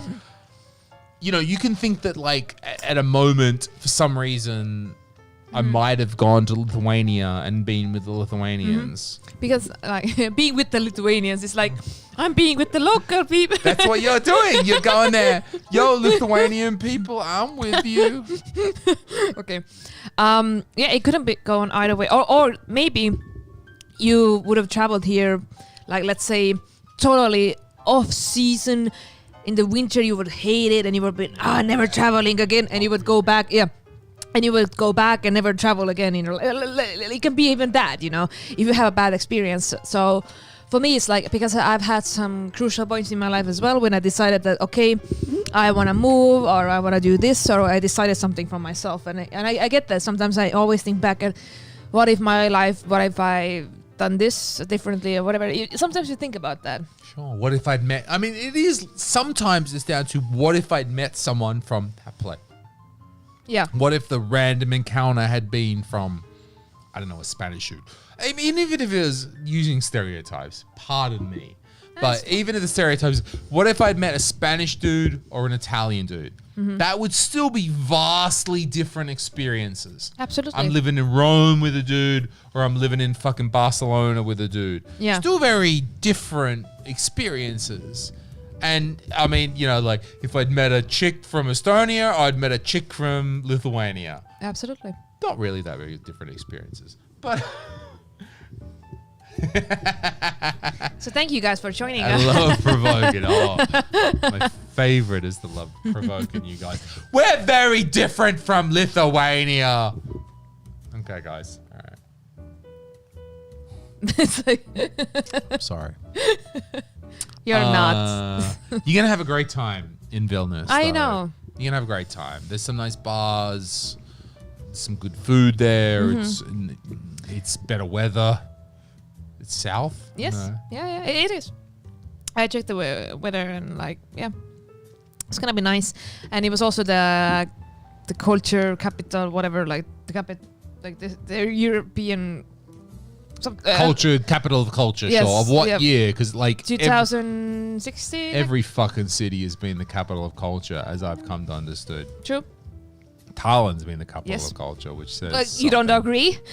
which says something. You don't agree. Okay, You're so still here. You're still here. Sure, But no, there are some sightseeing. send help. Okay. There's a lot to see, and I haven't been in the city. Like I have traveled through Lithuania, but I've never explored it. So and I a was nice like, old town. There's little shops there. It's a little bit bigger. Like it's just that little bit bigger, and and I love to compare like Tallinn to like Riga and like other cities and stuff, because there are some like if you see the architecture, you're like, it's like, you know, I get it. Like you've been to the Soviet Union as well. Like it's like you can see it. You can see it. It's like, is that going to be the way you chat up dudes? Like, yo, Soviet Union. it's like, and they're like, no, I actually support Stalin and Lenin. Yeah. I'm like, fuck. That's my cue to run. You know. No, I'm gonna have a good time. I'm just happy to travel and Yeah, that's going to be nice going down there. Just meet some new people, hang out. I found that when I was there, it was very pleasant, and I'm talking to people and they were really open and they were cool and shit. And But you were talking about like making a different decision. I was thinking, do you believe in destiny? Like in general? I would say no. If you had to say like, oh, I meant to do that, that was some plan from somebody, I'm like, whose plan? I guess would be my answer to that. So while I believe that we may be on a certain course, I don't believe that there was some entity that said, this is what you have to do. But No, anyway, I don't believe that there's an entity, but I believe that there are some certain patterns that we choose for ourselves. Sure. Like that we are so accustomed to our habits, and we are slaves to our habits, and we make this kind of decisions and stuff like that. But for me, it's like sometimes funny when I think back. Let's take you as an example. I remember back in like 2015 or something like that, you used to write to Cosmopolitan. I did. The articles. Write for Cosmopolitan. And I was like, who this Australian bitch? And I remember reading like Cosmo, because I was at a beauty salon and I was reading, and I was like, what the fuck, like, you know. But I was laughing, and I was like, hell yeah, you know. And I just remembered your name from the article, and then I saw you as a host at Refresh. Okay, yeah. And I was like, that name is so familiar. You know? I remember hating that name. Where do I know No, that name I didn't from? hate. I actually like. Shoki. And then later, I was just like, oh, okay. And then when I did my first open mic, and I was like, oh shit. I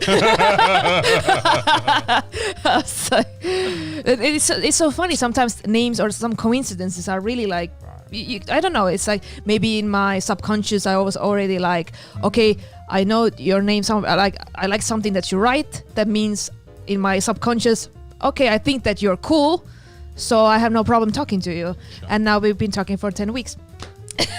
So, you know, sometimes things are funny like that.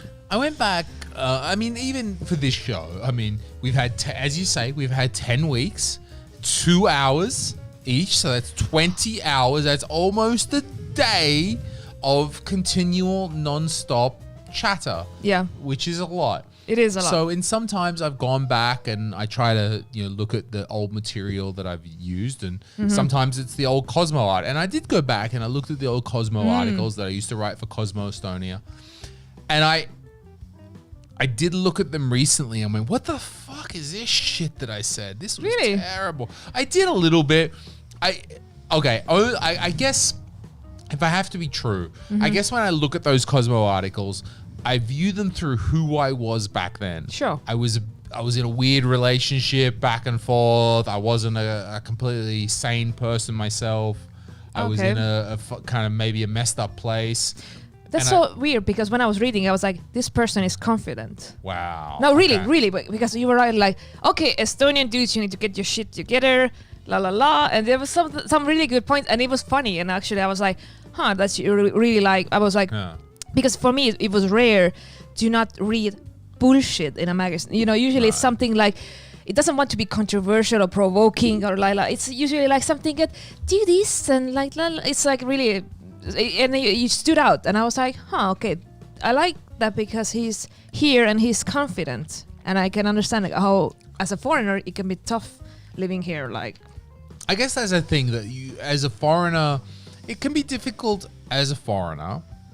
On some hand, okay, let's say as a comedian or writer or whatever, person in public position, to be a foreigner. On one hand, yes, you can just talk about yourself as an outsider, and that gets you some attention. Sure. There is a level eventually where you're like, I need to go a little bit deeper, and you can't just always be on the surface. Estonians are introvert. Estonians don't say nothing.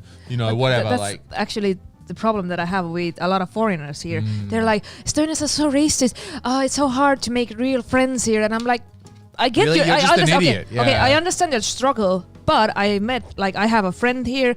She's from Singapore, and she never talks about that people are being like rude or racist, whatever. She's like, her personality is like, hey, I'm her, like la la la, and she's gonna talk to you. She's gonna be like, she has a great personality, and she never saw it as an obstacle because she already knew that, okay, I'm gonna live here, and I know it's not my home. You know, it's gonna be something that I'm not accustomed to. People are gonna see me differently, but that's okay. Like, she's not gonna be like complaining about it all the time, you know. So like, I've seen that, but I've seen also that side, that people like, oh, I moved here from the United States and it's so different and I don't get it, and like, and it's like, yeah, it is different. It's not the States, okay? it might be you. Yeah, it might be you. It might. If you have an open mind, then you're gonna meet like-minded people, and you're gonna have friends and great relationships or whatever. You just have to trust in yourself. Right. It might be your circumstance. It might not be the country. And I can definitely, I know if you assume for a moment that I'm on a live stream with all 20 of you, that I have done something with myself. If you can assume for a moment that this means that I've done something with myself in Estonia, I've done that because I would say that I have fucked up in 2 other countries. I lived in Finland and I lived in Sweden, and I fucked up both of that shit through wrong expectations, through maybe also an inherent not really connecting. I didn't really connect with Sweden the way they work, and Finland, like, geez. Nobody connects with Finland. This place is boring. Right. And then finally I found a country, Estonia, that I'm like, yeah, I get this. And so, yes, I was like, yeah, Estonia, I get this. I'm down with you guys. You're Nordic, but not really. But, you know, I'm cool with that. And you're Eastern Europe, but not really. And I'm cool. I'm down with that. I can get that level. We're Demi. Post-Demi. But In between. still, it's the third country, maybe fourth if you count Germany, the German girlfriend. Nevertheless, it's like the third or fourth place that I tried to make a life for myself in. And eventually, not only was Estonia a country that I maybe connected with and felt like, yeah, I'm down with this shit and I'm cool with what's happening, but I learned what are the expectations that I should have of a culture. Because this was the problem when I was living in Sweden. I had a degree in computer science. I still have a degree in computer science. I have a particular specialty in a particular technology that was highly valued, and there was a Swedish consulting company that were going to pay me a lot of money to live in Stockholm. And I went, yeah, Sweden #1, baby. Swedish chicks. I love the chicks and the blondes and the Sweden. And whenever I was traveling through Southeast Asia, for example, I would meet Swedish people, and they were like super outgoing, and they were like great to me. And one of these Swedish blonde chicks, and I was like, Sweden #1. And I was incorrect when I went to Sweden, and turns out Swedish people in Sweden are very opposite. They're introverted. They're nothing like, and I had the wrong misconception, expectations, and it's my fault. It's my fault for that. And so I had to learn eventually to drum it into my dumb brain. 3 countries later, here I am in Estonia. For me, it's like, I have respect for you because you embrace that you're foreigner here in Estonia. No, you did actually. You're like, yes, I am different. Eat it up. I'm gonna make some money for that. How can I monetize this? No, we gotta make some money, baby. That's where it's at. We gotta make some money. But it's like, okay, you were actually like, you know, you're gonna stand out. You know, you're never gonna learn Estonian. That's fine. You're gonna but it's it's fine. It's good. It's fine. But you're like, you're not gonna put yourself down. You're not gonna be like I'm so different. I don't know the language, the culture, la la la. You're not gonna be like, oh, people look at me like this. You're like, fuck yeah, people look at me. Okay, like you embraced it, being a foreigner, being different, and that's why I have respect. Because when I was reading your material back in the day, in the Cosmo, back in the day, like, so I was just like, yeah, I had respect. I was like, you own your shit. Whatever you were going through, I was like, I could see, like, from your writing, that you're not gonna be the typical like, oh, it's been a struggle, you know, coming to Estonia from Australia. Oh my God, like, because I've seen a lot of these people, like, you know. It's a typical, you've got to go, I mean, I'm not trying to speak down about those dudes that do that. Like, fair enough. But then there's the levels that you're going beyond that. Yeah, because if that's the only thing you're going to talk about Estonia, then why are you still here? If you hate it really that much. I'm sorry, but like, if it's like, this is shit, this is difficult, this is hard, I don't get this, I don't fit in. Why are you here? Well, that's hard. You need to present a balance. Because there's always good and bad. Obviously, yeah. There's obviously some things that are okay. Absolutely. And right. So you need to present that as well, that and in equal portions, but then again, to not be pandering, to not be like, oh, everything's great, you guys are fan. No. And you see that a little bit. Like, it's very hard to strike that, but Cosmo. Writing for Cosmopolitan magazine was a very interesting thing for me, because also you have to factor in that Cosmopolitan means something different to me than it means to you as an Estonian. Okay. I'll go. Tell me if I'm wrong here, right? But Cosmopolitan to you as an Estonian was like, what the fuck? Fucking Cosmopolitan magazine? This is some bullshit. You write some foreign bullshit. This is something where, to me as a foreigner, I was like, Cosmopolitan magazine. Wow. It was like the New York Times. Yeah, I'm writing for Cosmopolitan. Oh, and I would say that when I am traveling as a foreigner, if I'm trying to present myself, like what I do, I would still write.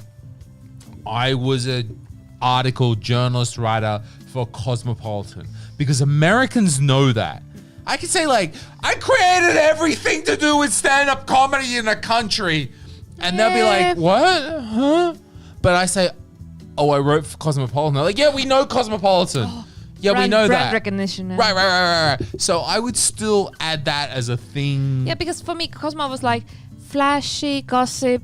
Yeah, you're like, what is this bullshit? What like, is this? It's like you read it when you're 15, international? or you're like, Yeah. okay, you're in a beauty salon and you forgot your book that is actually good, and then you're like, they give you Cosmo, and you're like, eh. Americans still go like, and Because it's like, and we don't want to say Americans are all shallow. They are, but we don't want to say completely Americans are shallow, because if you look back to, in America, the history of Cosmopolitan magazine, it was Revolutionary. a revolutionary thing. It was back in the day. I think this may be even back into the 70s where it was started. Like, Yeah. it really was. I respect that, but like, Right. So Americans and international people remember the legacy of Okay. Cosmopolitan Yeah. from the 70s, which is what I did. Where a Okay. typical, as I understand, it's completely normal. Estonians went, what the fuck is this Cosmopolitan? This magazine is bullshit. And so that was the disconnect where I was way more invested in writing for Cosmopolitan, because I thought I was writing for, and I knew, I respect that, I was writing for the international thing of But, for Cosmopolitan. me, but can you imagine, like, I'm reading a predictable, boring magazine form, and then Yeah, and, get it, and yeah. you stood out, and I was like, wow, that's actually good writing. Good for you, Louis. I remember. nice. I remembered you. That's very nice of you. And it was nice because I was also unsure of Because myself. for me, the biggest compliment is like when somebody has read something online. Let's say they have read like 2 or 3 years ago some article about like what I've written, and when people remember that, oh, did you write about that? That's very nice. Okay. And I'm always like, I'm so flattered. I'm like, oh my god, yeah, I did. Like, and it was like I don't even remember what I wrote, Sure. but I'm like, when people recognize me from that, I'm like, yes, because I put a lot of effort and work to it, and I really like, this was something that I was really I felt strongly about. That's very interesting, the way that we view the work done. So let's say I wrote a bunch of articles for Cosmopolitan, and you can view them and you go, oh, Louis, you wrote the articles. And then you've got some articles that you've written for different publications, and people can come back later and be like, oh, Sille-Kadri, you wrote that. That was amazing. We've just done, it's just chimed on more than 2 hours of what I think is pretty reasonable content. No one's coming back to us 2 years later. Remember that live stream that you did where you guys were drunk on 2 bottles of wine? And you do that, you know what I mean? Like the way that the written article is viewed True. better True. than this. And this is cool. I love this. There was one episode when we were sober. One, There last was week. one from 10. 9 out of 10 times we are drunk. It's like, literally. That's a good slogan. 9 out of 10 times we're drunk. But yeah, but actually, even when doing this live stream, I have had people like texting me on Instagram and like, oh, it's so nice that you're doing this every Friday, and I'm just I'm having a drink with you guys and just like watching you on TV screen, and Nice. yeah, and I like that, and people are actually listening, and they're just having a good time. And yes, we talk about 5G and like whatever, We gotta do more of shaving that shit. balls and buttle, whatever, like, you know, it's just So next week when you're in Lithuania, yes. I'm trying to peer pressure Mariana Ubelet to come and take your place. Spicy. So I've written to her. I don't think she got the notification. It's fine. But guys, you gotta peer pressure Mariana that next week she needs to take over when She's Sille's my away. second half. Exactly. So I need Mariana here next week to take over Because for the. she has seen a couple of our lives. Yeah, she's in a couple. I need Mariana to give the other side of the story. You know, like I need. It was nice knowing you guys. I need to hear the truth of everything from Officer Uberlet. You know, I need to Because hear. I'm always exaggerating. Always. Right. So we're hoping you guys are with me that next week Mariana will come here and we can say like, yeah, right now Sille-Kadri is balls deep in some Lithuanian dude. But we're talking.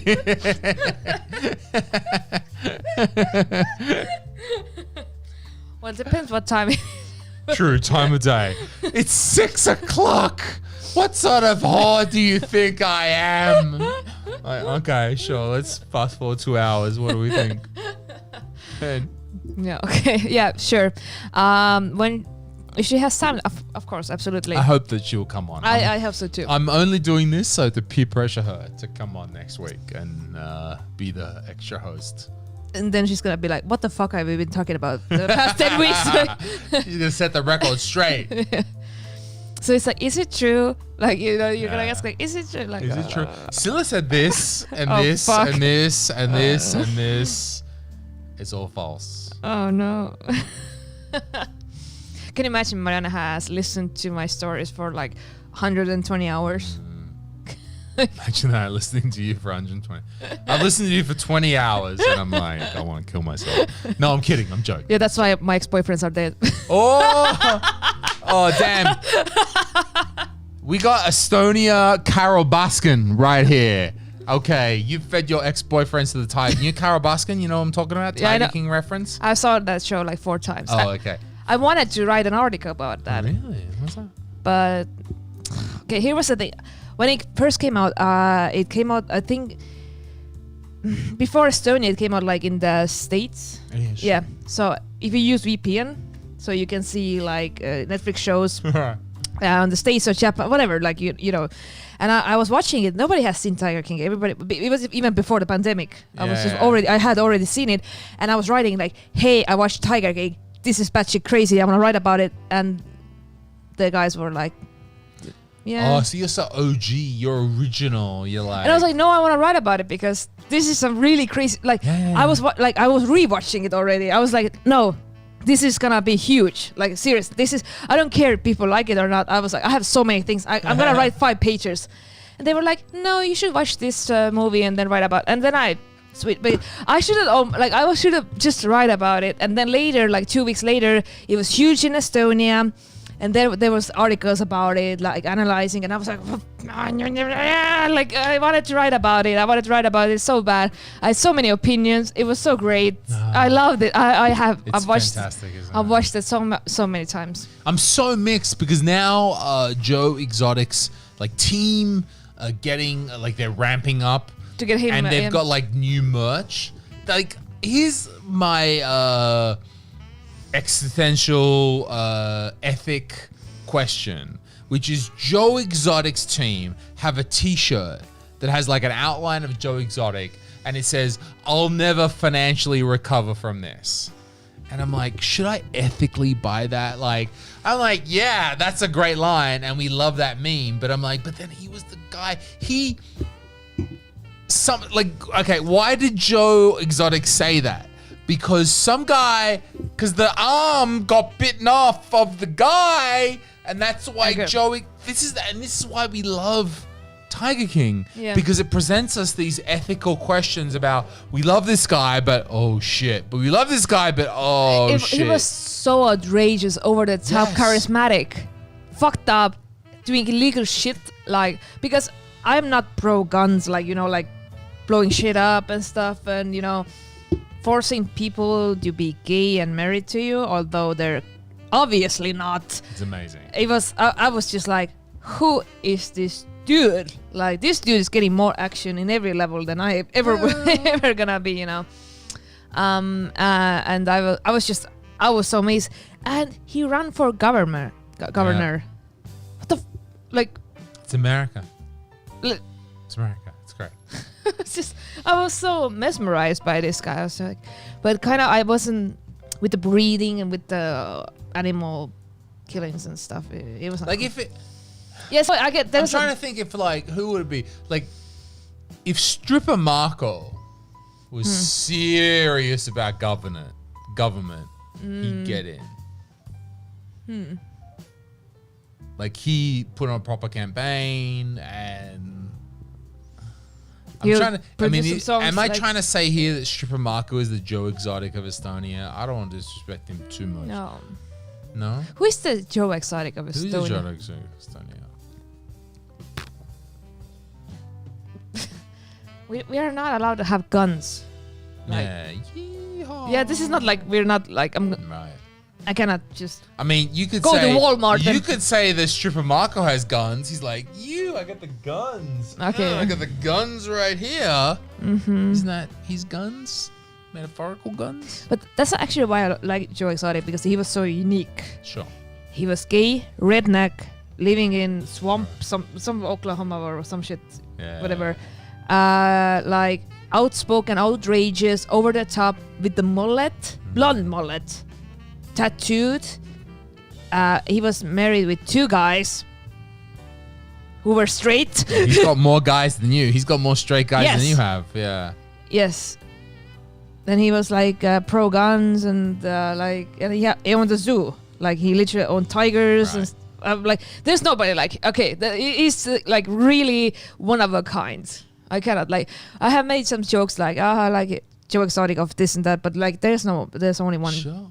How to be the Joe? Who is the Joe Exotic of Estonia? I guess we don't have tigers, but what is the Like who is so extra? right? Like That's so- why stripper Marco with Okay, yeah. with how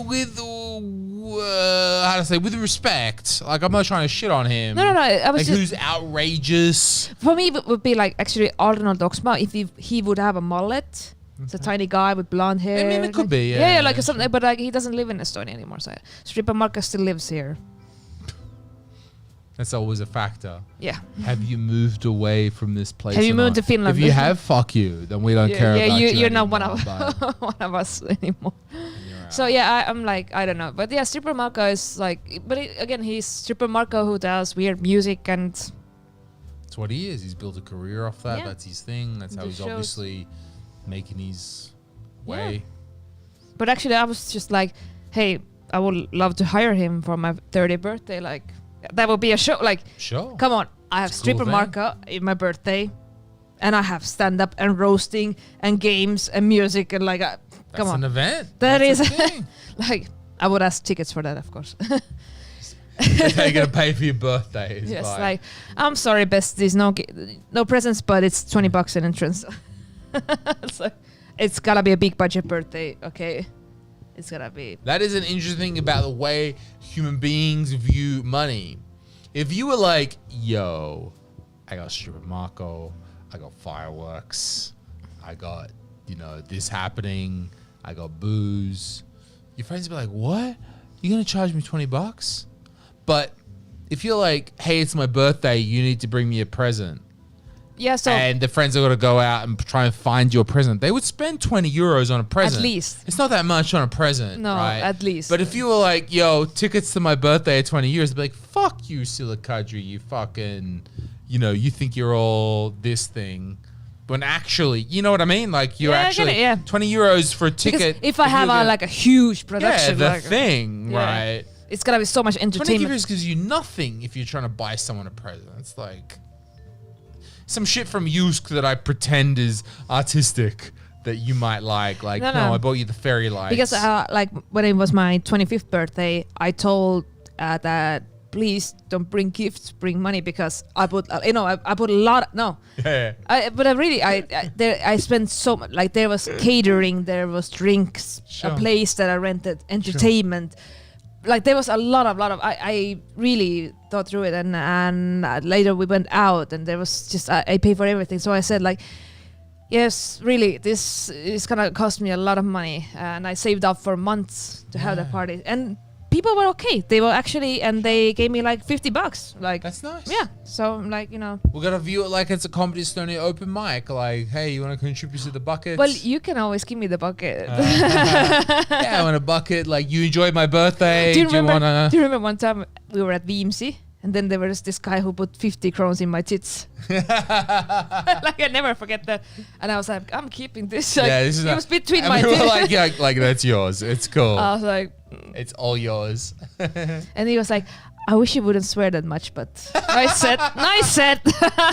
That's funny. We were thinking, me and Hellerine today, we were talking about web shop and our merch.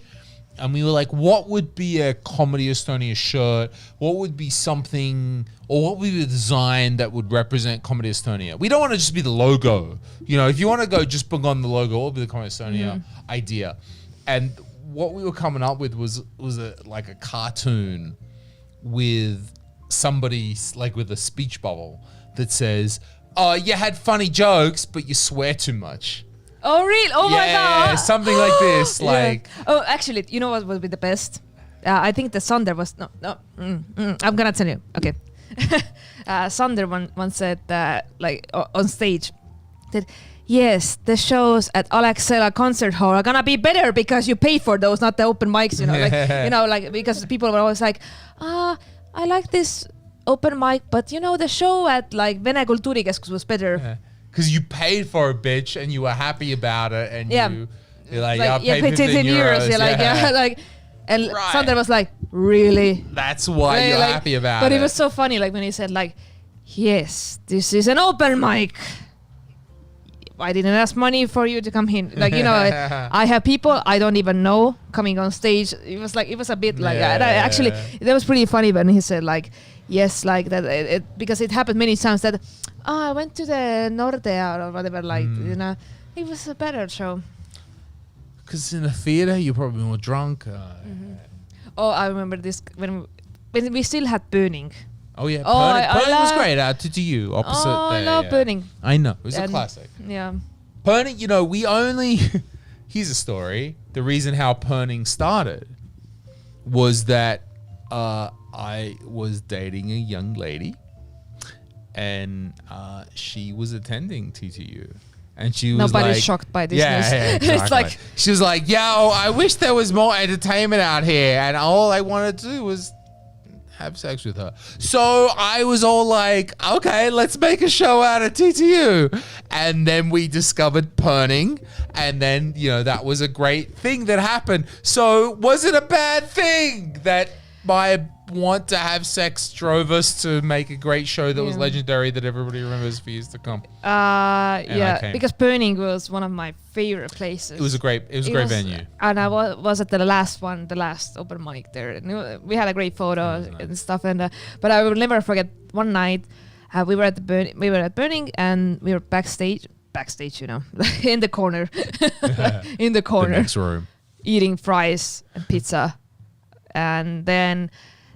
Sander was on stage, he was hosting, he came off, and then this 50+ guy, some, old school guy comes like, Sander, I have served in the military, you cannot make fun of that song. Like there was one song, like this joke was so like whatever, like it wasn't like offensive or anything, but that guy was offended as fuck. He was the next comedian. And he was in the audience. Oh, okay, yeah. And he came up to Sander and was telling Sander what he can or cannot say on stage. We were all like, "Ooh!" Like you do not like because I was like, that was not even like even remotely offensive. I was like, what is this show? And this guy was just going on, and Sander is like, like he's like, I can say whatever the fuck I want as long as it's funny, and it was funny. Like he was like, just like, and this guy was like, no.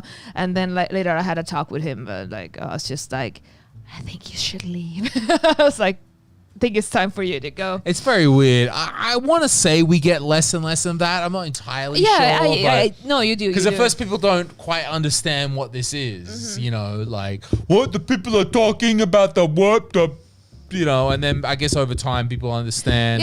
There's a greater cultural knowledge of what this. But it was, for me, it was just like, wow, you do not attack Sander, motherfucker, you say like that, because it was just like, oh. Okay. I guess that's it, because we know Sander and we know who he is and we know what's going to happen, and we also know it could be. Like he was expecting that Sander would apologize. Yeah. And we were all like, you're not going to get that. No.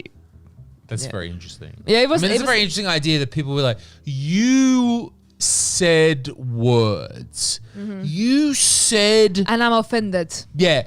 You said sounds out of your mouth. You made your mouth say vibrations of airwaves. And those vibrations of the airwaves hit my ear. And I interpreted them in a certain way. And I was offended by that. You know, like it was just words out of somebody's mouth. He didn't do a physical thing against somebody. He just... No, he mentioned... Right, it's so interesting. Yeah. For me, it's like, well, it's your problem that you got offended. Right. It's like... He just said words to a group of people. Oh, he's not gonna do like, is anybody here who was born in 1953? Like, or like, you know what? Like, he's not gonna be like, what the fuck? Just like, said it. he was just referencing like a song, and he was just, you know, making joke, and it wasn't like even like a big, like it was not a big thing at all. And I remember like, because it reminded me one time, like 3 years ago, I was at Von Graal, and there was like my friend came. And he was like, okay, I want to see what you do on open mics and stuff. And I was like, okay. And that's the night I decided to do my abortion material. Good. Ari was loving it because obviously a lot of girls have done abortion because of him. But whatever. Like he was loving it. Very good. Yes. Maybe because he was supposed to be an abortion. I don't know. Like he could relate. But I remember there was like backstage, people loved it. On stage, I was not feeling the crowd, but there were like some people who laughed and blah blah. And then I remember, like my friend came up to me like, "Sille, I used to respect you," and he just walked away. I used to respect you. Like, wow. I was like, "Well, have you been through 2 abortions?" I think not, honey. So I don't respect you. Interesting. Yeah, I used to respect you, but then some words came out of your mouth. That made me not respect you. Like, those words were always in your brain, but I didn't know about them. But then I learnt about you, and now I don't respect. Like, I was like, no refunds, thank you, come again. Yeah, exactly. Right. I'm always Fuck like, you, free show. I was like, buy my t-shirt, bye. You know, whatever. I was just like, actually, I was surprised because I was like, oh, what? Really? Because for me, comedy is like, it's like either you can joke about anything or nothing. There's no middle ground. There's no gray area. For me, it's like, why the fuck am I not allowed to talk about whatever the fuck I want? Like, I'm like, why are there so many like, oh, sensitive, this and that. Fuck that. Fuck all of this. Fuck you. I'm like, you know. It's good. And that's a great thing about, especially we're here in Estonia, that particularly in America, where they're very sensitive to issues. Oh, PC, I am. And PC and all that. And we do get a chance to get away with that in Estonia. Yeah. And I agree there are limits. I agree that there is, you know, some things you shouldn't go, but we get a lot of chance to really push that limit much more than in other places. Like, if you like, depends, like, if you have an idea and if you have a point, then you should be able to express it. If you have a point of view, whatever, you're feeling the crowd, you're feeling the energy. Sure. And so what? 99 people left, 2 people were like, yeah, you're an asshole. But that's hard because that speaks to the mindset and the soul of the comedian. True. And I agree with you that 98 people are going to love it, and then 2 people are going to be like, "Boo." and it is a little bit that the comedian will be like, oh, 2 people didn't like it. Yeah, because you are always going to remember, you're going to remember the negative. Yeah, but I have got a lot of positive and like also, and I always remember and I always respect that, and like it's been great and it was really fun, but like sometimes I was really shocked that especially people that I knew were really coming at me hard, and I was like, what the fuck? Like, I'm still the same person, so what? Yeah, talk to those dudes on Tinder who are going to come at you hard. Yeah, that was a dirty joke. Yeah. Bye. Okay. Anyway. Oh, should we wrap it up? It's almost 6:30. We've gone for half an hour longer. Well, there's no cooler port, so we didn't have any time limit that we needed to. It's good. These are the last bits. These are the best bits. This like these are the best bits that happen at the end. I'm so surprised that nobody in the comments has said like, this is not Külaport. This is not in Estonia. What part of it Australia is Sille from? I love that comment. Darwin. The very Estonian part. Yeah, sure. Well, okay, let's wrap it up. But thank you guys for watching again. We appreciate that. This is episode 10.